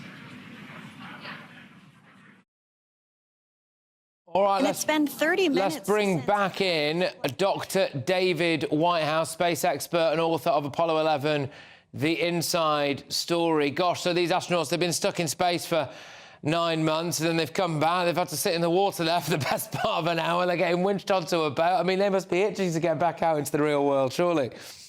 Well, it will be difficult for them. They will have to be helped to egress the capsule because, as we've said, they've been in space for many, many months, and they will be suffering from the pull of gravity right now. They've already spoken in private on the radio to a doctor, and he's assessed their condition. But this is going to be quite difficult. I mean, they will obviously put a brave face on it, and Sonny and Butch have done this thing before where they've returned to Earth after a long time in space. But it is a difficult thing. Every muscle in their body will be aching. They will need assistance, and when they make their brief appearance, when the capsule gets to the egress platform, they will presumably say a few things, or perhaps not, and then go straight on for a medical examination. And just, sorry to ask yet another stupid question here, Doctor. Is this the egress platform? Is this what we're looking at now? And they're just trying to just slot it into its base, yes, is it, yeah? Yes, they have to bring it forward. As I think we heard say, they have to rinse it down because they don't want the salt water corroding things. They have to make sure it's not leaking propellant, a test which they did on the sea, but they have to do it again when it's on the platform. So they have to then make sure the capsule is lowered and stable.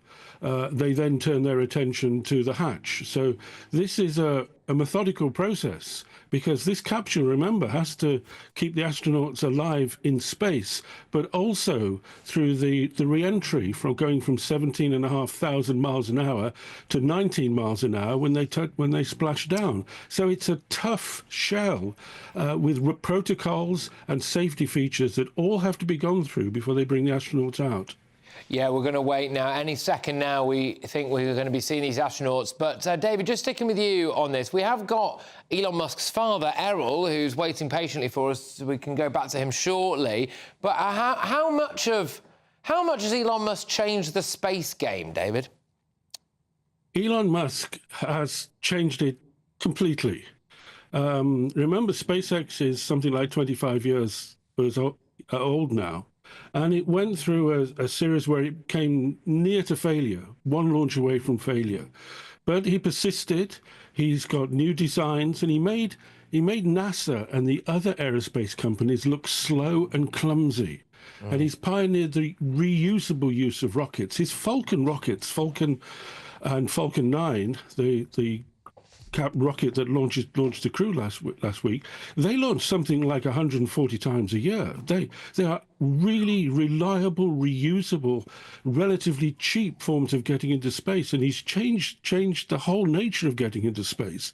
And with the Trump administration and Elon Musk looking to analyze the current direction of the American space program amid criticism of the Boeing Starliner, which failed, amid criticism of the delay in the Artemis project to return people to the moon, I think you can expect Elon Musk to play an even greater role in the future, particularly since one of his friends who went up in the Polaris Dawn crew a few months ago is now going to become the next administrator of NASA. So Elon Musk is shaping the American space effort increasingly. Yeah, fantastic. David, stay there for me, please, my good man. Let's bring in Errol, who I think has been listening quite closely to all of that. Errol Musk there, Elon Musk's father. So your son has absolutely fundamentally changed the game as we wait for those astronauts to come out of there. What next? I mean, is Elon going to be sending people to Mars, do you think? Does he ever talk to you about this kind of stuff, Errol? Yes, of course. I've been at the recent launch of a Starship with Elon, and it's going well. You know, my personal feeling is we have to move to something new. We're going to start studying it soon, and that's space-time travel. We have to start studying space-time travel if we expect to really do anything. And that's, I would say, the next step once we, sort of master the slowness of, get past the slowness of rockets and we move on a bit. So, yeah, I think we will see a lot of things happening in the future. And, Elon has, as this other gentleman said, changed things. In fact, SpaceX is the only really viable launch facility in the world. How does it make you feel, Errol, when you see people criticising Elon? There's a group over here, I don't know if you've seen them in the UK, called Led by Donkeys, that seem to have made it their mission to have been doing things like putting posters up of Elon doing a particular arm gesture and trying to destroy the Tesla business and all of this stuff, protesting about it. How does that make you feel when you see that stuff? No, if you've ever been to a high school, then co-ed, especially high school, then you're used to it. No matter what you do, if you do well, you get criticised, and usually get criticised for the people who are quite useless. So we just laugh it off. It's just a joke. We laugh them off, and our problem is to get going further. And now that we have the Trump administration, they won't put so many obstacles in the way of SpaceX, which Biden was doing, trying to prevent progress with SpaceX. Well, just on that, thank you, Errol. Please, sorry to keep you, on the line, but it's great to have you. If you don't mind hanging on for a few more minutes, I'll just reintroduce Dr. David here. What are we looking at here? There's a flurry of activity on the deck. So what's going on now, Dr. David, please? Well, they are preparing for the egress of the crew. They're making sure that it's safe. They're making sure there's no obstacles. Everything is plugged up. The bottom half of the capsule is rinsed, so there's no salt corrosion going on. They then have to check all sorts of connections and SEALs. They then have to make sure they're in communication with the crew on the inside, because it's not a question of opening the hatch from the outside. It has to be opened from the inside at the correct time. And there's a question of pressure differentiation to make sure that the pressure is right and make sure that the crew are able to carry out the function. So this is routine. We can expect perhaps in a few minutes for them to be seen. I mean, look, it's absolutely extraordinary for people like me and no doubt most of our viewers and listeners, but you've hit the nail on the head there. This, for the people who are trained in this remarkable job, is part of their routine. And they're a special breed of people, aren't they, David, these astronauts and all astronauts? What's the kind of intelligence level? What kind of tests do they need to pass just to be able to even be allowed to go to space?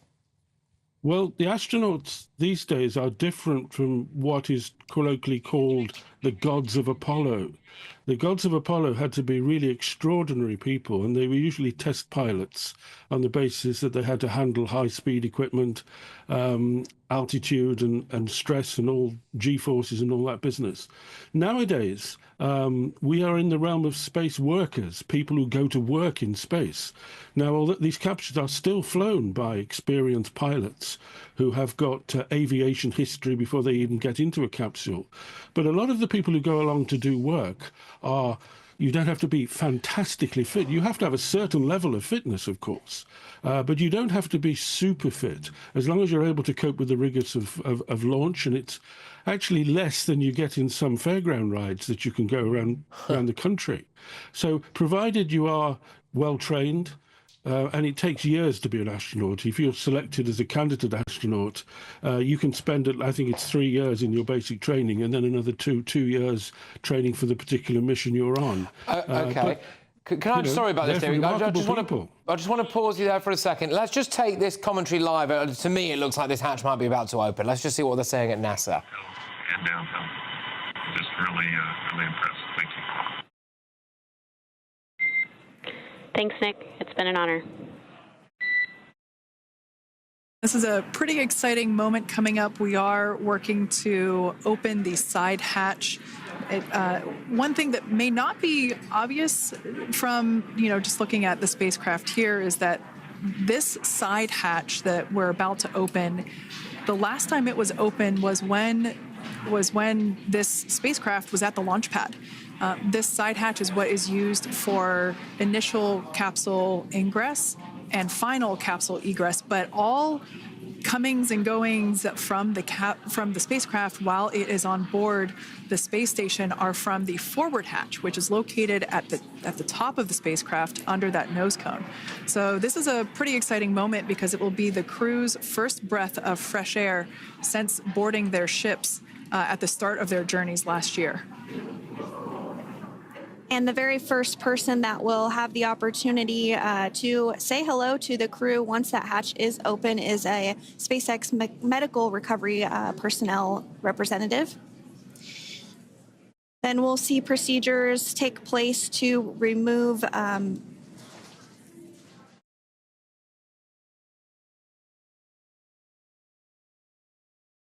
All right. Well, look, obviously the connection is a little bit shaky there. We'll dip back in and out of this in a minute. But if you are just joining us, then where the heck have you been? Because a SpaceX capsule has brought astronauts that were stranded for 9 months in space back down to Earth. A remarkable landing off the coast of Florida.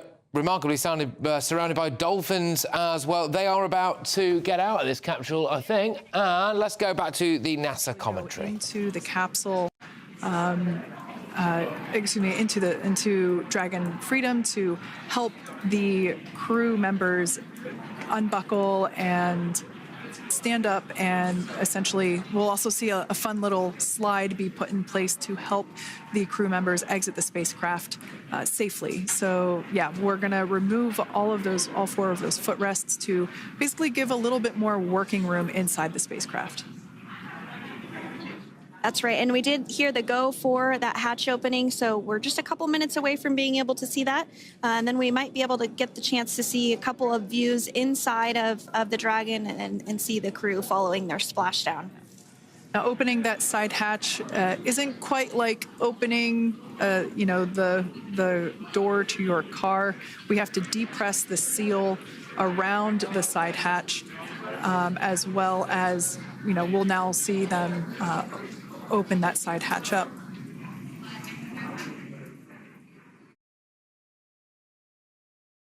One of the most amazing things that I've ever seen. I don't know about you. If you're listening on radio, I've said it before, I'll say it again. Pull over your car, do whatever it is, turn your TV on and put GB News on, because this hatch is about to open. Here we go. We might be able to see the astronauts. There they go.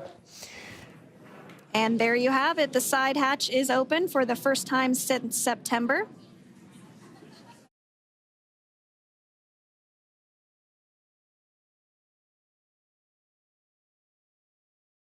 These astronauts about to take their first gasp of fresh air for 9 months' time. Members of the SpaceX crew have entered the capsule. Presumably they're going to be checking that they're all right. Just to fill you in, the people who are in that capsule, the astronauts, have already had a conversation with doctors to confirm that they're okay.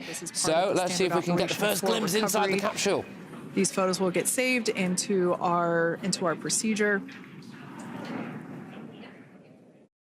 We'll then install that protective frame around the side hatch. This helps to ensure that the side hatch itself, the edges of it, incur no damage while crew members are coming out from the spacecraft.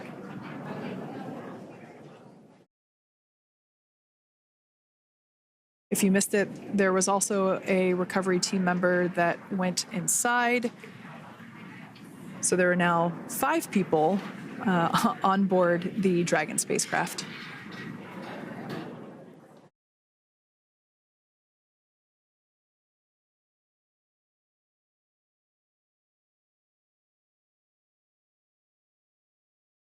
OK, look, the connection is cutting in and out. Just stay with us here on GB News, because we're going to be giving you all the main points. But, wow, I've just received some details about the potential effects on the human body that being in space for that length of time can take on you.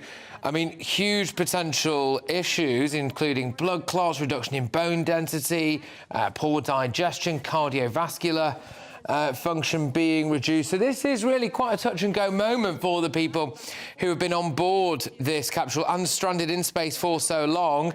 They are going to have to undergo a series of medical checks. They are not out of the woods yet. This is just the latest hurdle that they have to get over. Let's just check back in again, see what we can hear now.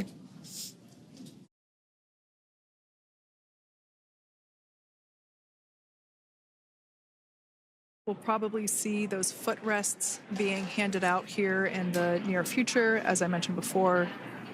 Of course, we got to get a well-documented photo of the moment. Although we can't see it from here, I'm pretty sure there are 4 smiles on board right now. And we did hear that report out from the commander, Nick Hague. OK, let's reintroduce Dr. David Whitehouse, space expert and author of the Apollo 11 Inside Story. What we just heard there, David, is 4 smiles inside that capsule. Good news. I bet they're delighted to smell fresh air again, because remember, the International Space Station is a sealed can that's been sealed for 25 years and is visited by over 100 crews. So it smells up there. Even though your sense of smell is diminished in space, it's not fantastic. So fresh sea air, particularly on such a wonderful day like this, will be a welcome boost to their senses. But remember, their bodies will be aching and they will need help to, they've got to remove anything that's in the way of their egress, and they've got a slide which they will be helped onto, and they will be slid out of it very slowly, helped all along the way, because their muscles will start to complain. They will actually be bruised and be somewhat black and blue in certain places, and they will have an uncomfortable time, although I'm sure they will smile for the cameras.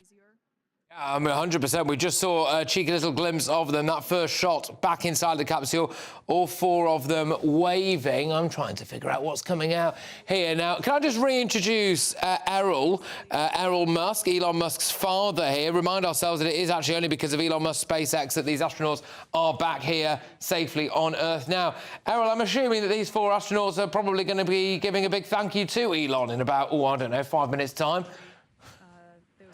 Yes, of course. I just want to say, while they're up in space, they do have to do exercising. And as a result, they're not entirely without muscle when they return. There's a regimen of regular keeping muscles in shape while they are in space. The other thing is, you don't need 3 years or 2 years of training. If you're a relatively fit person, that is, if you made the B team at school or something like that, you're quite capable of doing one of these flights. The ambition, Errol, that people, and I mean this with absolute respect, like you and I, can at one point in the future go to space as a matter of routine. Is that Elon Musk's ambition? Yes, of course. It will be a routine thing. And as I say, although this has been a very long time, and the other gentleman is correct in some respects, but they have to follow a very rigorous training program in space to keep themselves fit for when they return to Earth. They don't simply let themselves fade away up in space.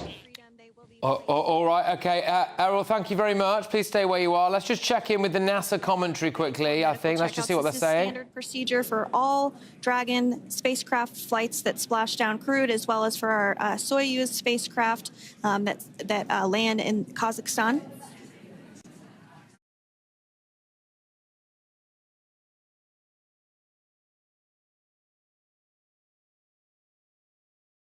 Introduce Dr. David Whitehouse just to say to you that it's not the connection dropping in and out. It's just we are kind of at the mercy of NASA's commentary here, and sometimes they just stop talking, and we obviously can't quite guess when they're going to come back in. So we don't want to give you long periods of silence.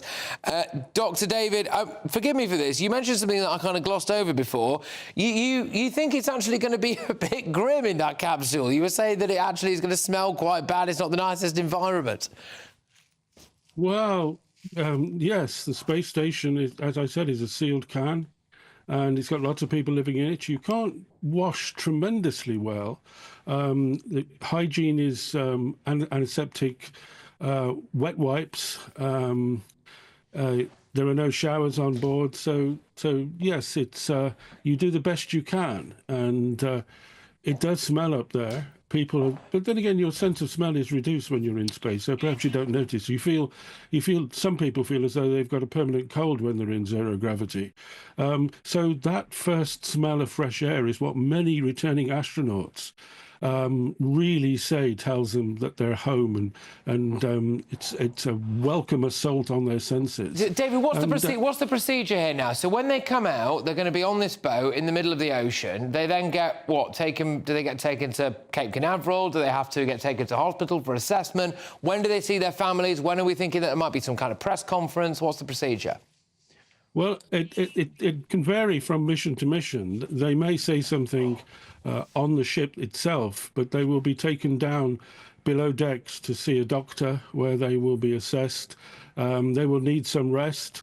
It's a couple of hours to take them back to the harbour where their families should be waiting for them. So it depends upon many things, but given the publicity around the return of Sonny and Butch, that when they do return to Florida, there should be a lot of people there. So you can probably expect a press conference in a few hours, if not tomorrow. But bear in mind that, as Elon Musk's father said, although they take a lot of precautions to stay fit in space with exercise, with diets, with drugs, this is a considerable assault on their body. And when one American astronaut came back, he said gravity gets you down.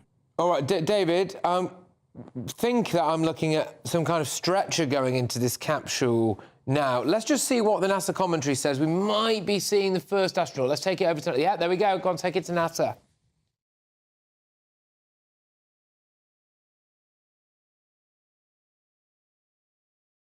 We can see folks on board clapping as our first crew member. And that is NASA astronaut Nick Hague, commander of Crew 9, now out of Crew Dragon Freedom. Some smiles, thumbs up, and a wave. Can't get any better than that. Yeah, that is one happy camper, that's for sure. As we said before, it is standard procedure for all of our long-duration crew members to receive assistance upon egressing from the spacecraft. We basically help them move off of the recovery deck and into the private medical quarters for their initial consultation with the SpaceX flight surgeon. So we'll see that take place for all 4 of our crew members today.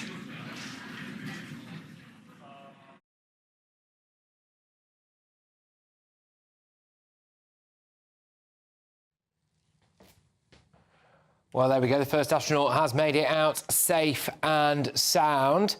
I believe I might be able to take you, yes I can, to Per Wimmer, who is an astronaut and an entrepreneur.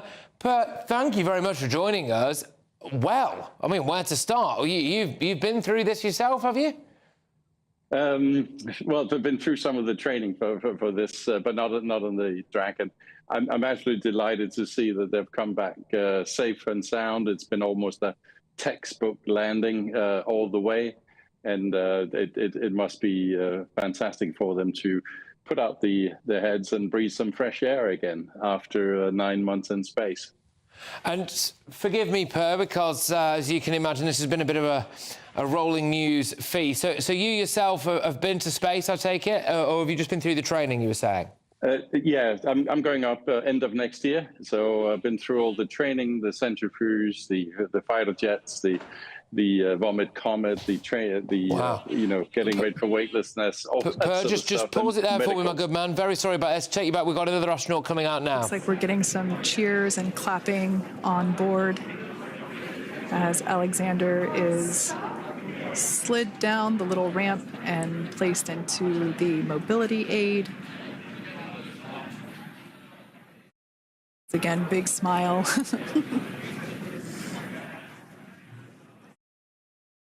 Okay, so Per, you might have all of this to look forward to. The 2 astronauts who've come out now, I don't think are Butch or Sonny, the ones that were originally stranded. These are the ones that went up to help get them back. Is that right?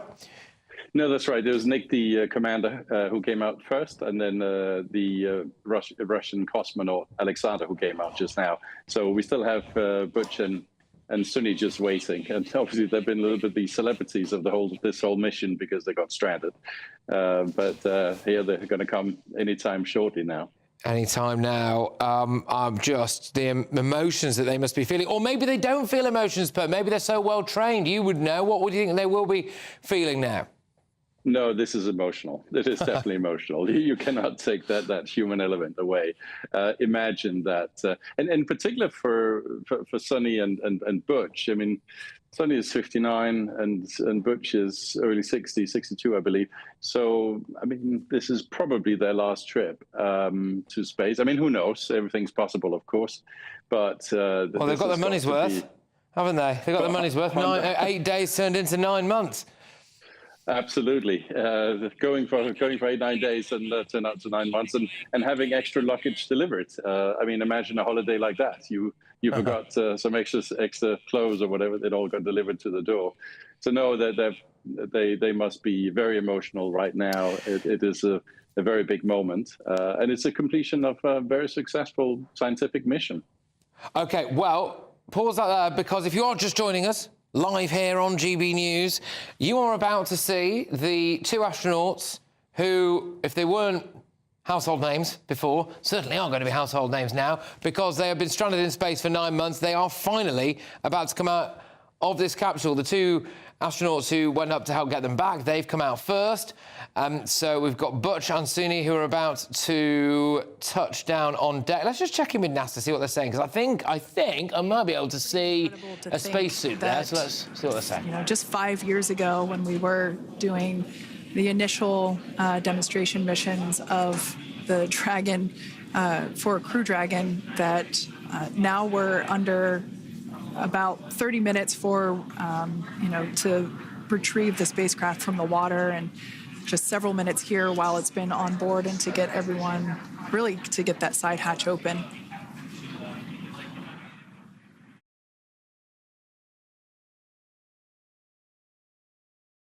For For those of you that have just recently joined, the Dragon had an on-time splashdown. Oh, it looks like we're getting our next crew member here.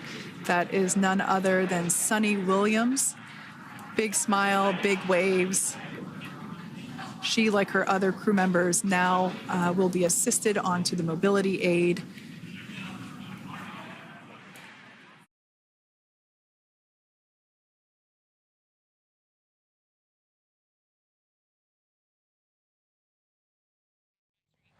Big waves there from Sunny Williams. After 9 long months stuck in space, finally makes it back out. It's great to see them looking so happy and waving. And I can already see you here now. Butch, 59 years old or 51, I can't remember now what our previous guest was saying, but probably their last space mission. Let's just see again. It's obviously, we are at the mercy of NASA's commentary here, ladies and gentlemen, so apologies about that. But he's 62 years old, apparently. Remarkable. Anyway, let's just see now if we can hear something from NASA. We're getting some views of him now as he egresses or exits the spacecraft.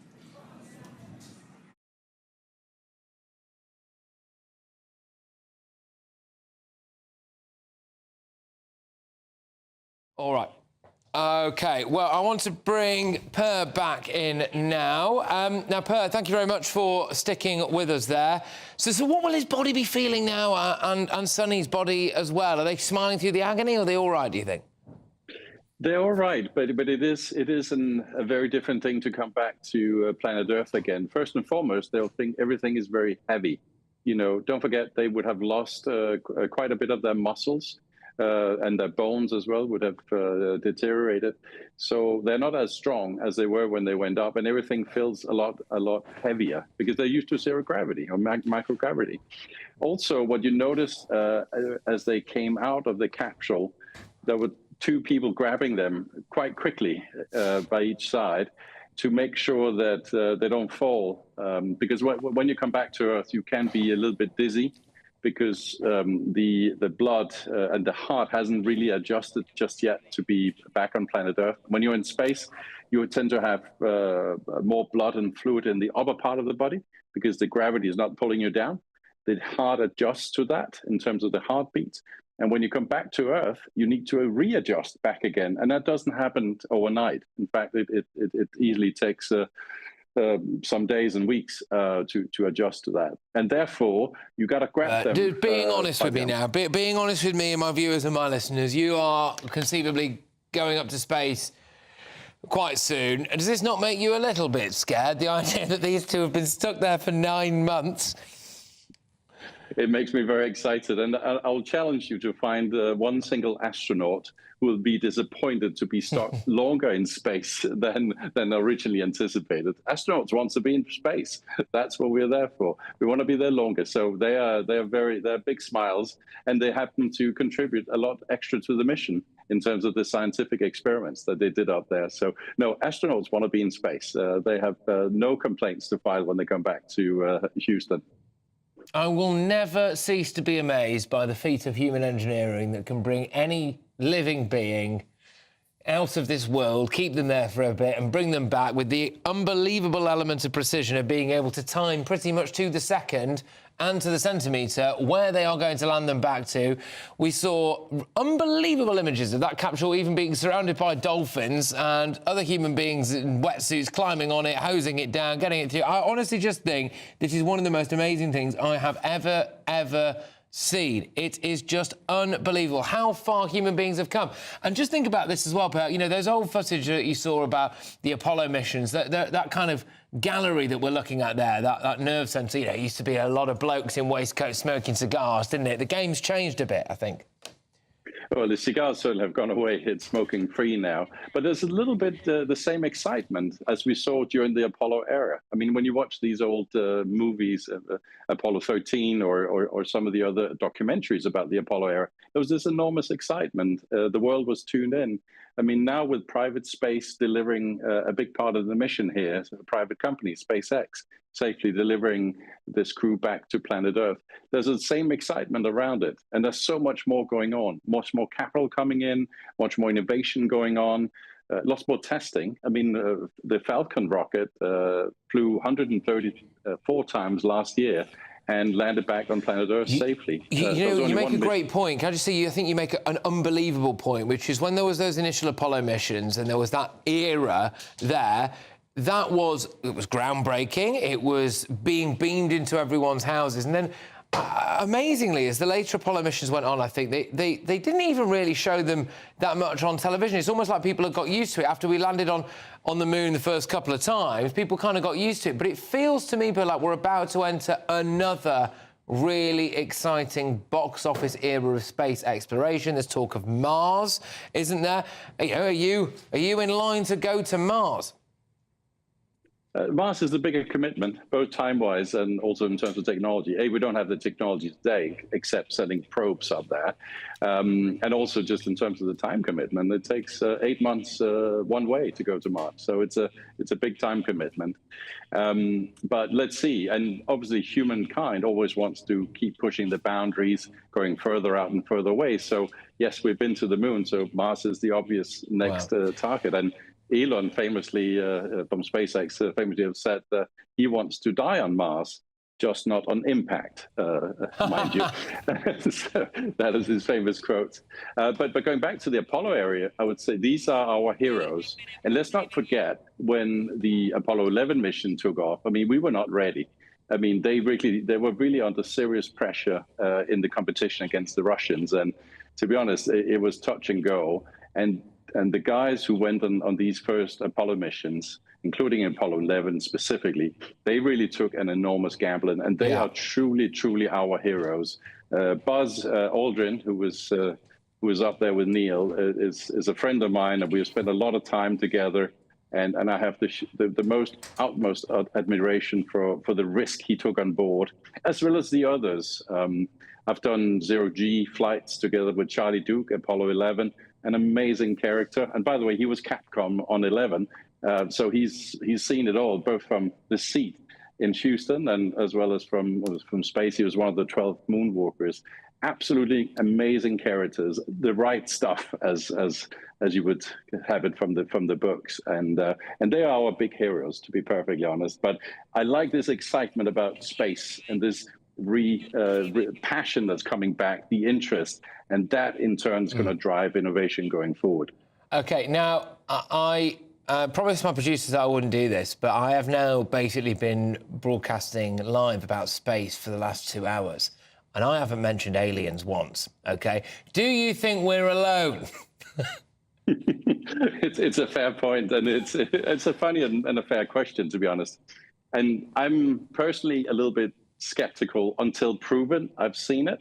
But having said that, and I'm a very sort of rational thinker, the universe is so vast, we have no idea about it. It's so, there's so many star systems, solar systems, and it just goes on and on and on. So probability-wise, it would be strange if there wasn't life on another planet out there. And in fact, we have found some small planets that have the possibilities of being as perfect as planet Earth. Because let's not forget, Earth is very special.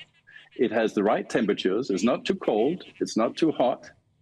It is protected by a beautiful layer of ozone that protects this awful radiation that is out there in space that can be really nasty to the human body. And also we have lots of water. So it has the perfect conditions for life. But there are other planets out there that potentially that could host life, and who knows? The problem is they're so far away. We will probably never find out unless we can put multi-generational missions in place. But good luck with the communications on that one. We got to fix that problem too. How likely do you think it is that we're going to see kind of almost commercial space travel in my lifetime, perhaps? Oh, that exists today. Commercial space travel is there absolutely today. I mean, I was on the launch pad in 2001 in Baikonur, Kazakhstan, when Denis Tito, the very first private person who tried to apply, he was at JPL, and he applied to NASA to go into space, was rejected, and fortunately he made a lot of money. So he actually bought a trip on the Soyuz as the very first person. I was on the launch pad 10 minutes before he took off, and I said goodbye to him and wished him all the best and watched the launch together with his family that are taking off. So that was the true kickoff. And I started my training in Russia at the time, spinning around in the centrifuge, flying Russian MiG fighter jets at the time. Can I just quickly, finally, while I've got you, just as a bit of an insight, okay, in terms of some of the psychological training.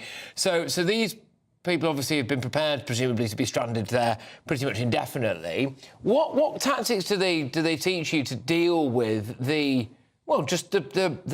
frankly, just insane reality that you are in space? It's just you and one of your mates. You think you're coming back at some point soon. Presumably, you've all still got worries. You might have kids at school. Your wife might be ill. Your husband might be ill. All the normal stuff that we have to go through. But you're going through it in space. What kind of training do you have? Yeah, so some astronauts would literally be asked to go into caves, deep caves, in teams where it's dark. You have no notion about the time, and you have to work together as a team. So they deliberately put stress on you into the team. And also, because you don't sleep as well, you also get tired. Therefore, you get more irritated, potentially more anxious, more stressed. And all of that is to get the experience out of you to live better with your teammates and ever be a better astronaut effectively. The other thing they do is put you far away into the wilderness, and you have to sort of live there and feel isolated from the rest of the world, and live with your team and be good teammates. So there's a lot of psychology in this, as well as physical training. All right, well, look, thank you very, very much, Perry. It's been amazing to talk to you, and I do hope to talk to you again very, very soon. And good luck when you go to space, and maybe, just maybe, you might be able to give GB News a shout-out from space, but I won't hold you to that. There are probably rules against that kind of stuff, but, hey, that will be remarkable, wouldn't it? I'm just going to bring in, for one final foray now, Dr. David Whitehouse, space expert, author of Apollo 11, The Inside Story. It's nice to finally be able to see you, actually, Dr. David. I've been staring at a space capsule for the last hour or so. Some of that footage, I don't know if we might be able to... There we go. Look at this. This is the moment, isn't it, where that landed. Just could you summarise for our listeners and our viewers, Dr. David, please, just the enormity of what we've been able to see today? This is a remarkable chapter in spaceflight history. There's been nothing like it. I mean, you see the wonderful pictures. One thing that SpaceX are good at bringing back the pictures, and they had a drone in the right place deliberately to take these wonderful pictures of the parachutes unfurling. But as I said, this is a remarkable chapter in spaceflight from which Sonny and Butch will have learnt a lot, and they will have enjoyed the extension in space, particularly as you said, this is probably their final mission. And when Sonny thought she was leaving the space station for the last time in a previous mission, she cried. She was delighted to go back, and she will not have any great objections to spending another 9 months in space when she looks back over her career. This is a remarkable chapter in the exploration of space. As has been said, people are doing more things, they're spending longer in space, more people are going into space. Technologies, individual companies are spreading out. We've seen that on the moon in the past few weeks. This is the most exciting time for space exploration since the time of the Apollo landings. I love it. I love everything about this. Never in my life did I think I would be able to see footage brought to you like this. I mean, it doesn't look real. It doesn't look real. It's like something out of a film. And believe you me, it only gets better, right? You see the dolphins going around it. You see the people coming over, racing up any moment now, because this is a replay, obviously, of the boats coming towards it, and then the astronauts being taken out of there. The accessibility that we now have due to the advances in technology to be able to see exactly what's going on inside capsules, outside capsules, in space.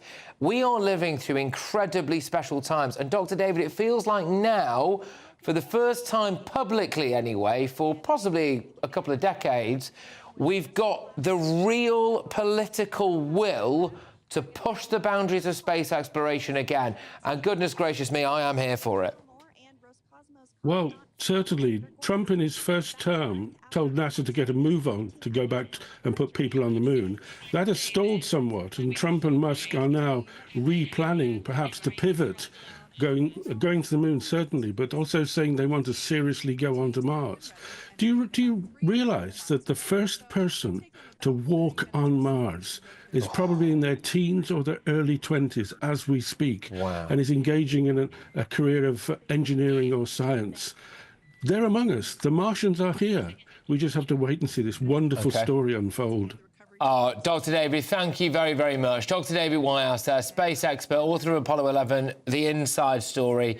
Well, drink those pictures in, because we're hopefully going to be seeing a lot more of those. But can I just say a massive thank you to all my guests this evening, and to all of you who have been watching and listening to what has been an absolutely spectacular day. What a spectacular moment this is. This is a historic moment, really, and it's been an absolute pleasure to be able to bring that to you. Headliners will be up next. I'll be carrying you through the evening.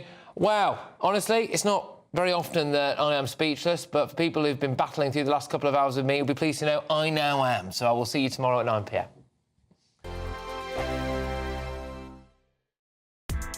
Join me, Nana Akwe, for an informative, interactive news programme with a difference. It's fun. No, he didn't say that, Dave. I'm so surprised. I think there's an element of truth to that. Join me from 3 p.m. every weekend, only on GB News, Britain's news channel.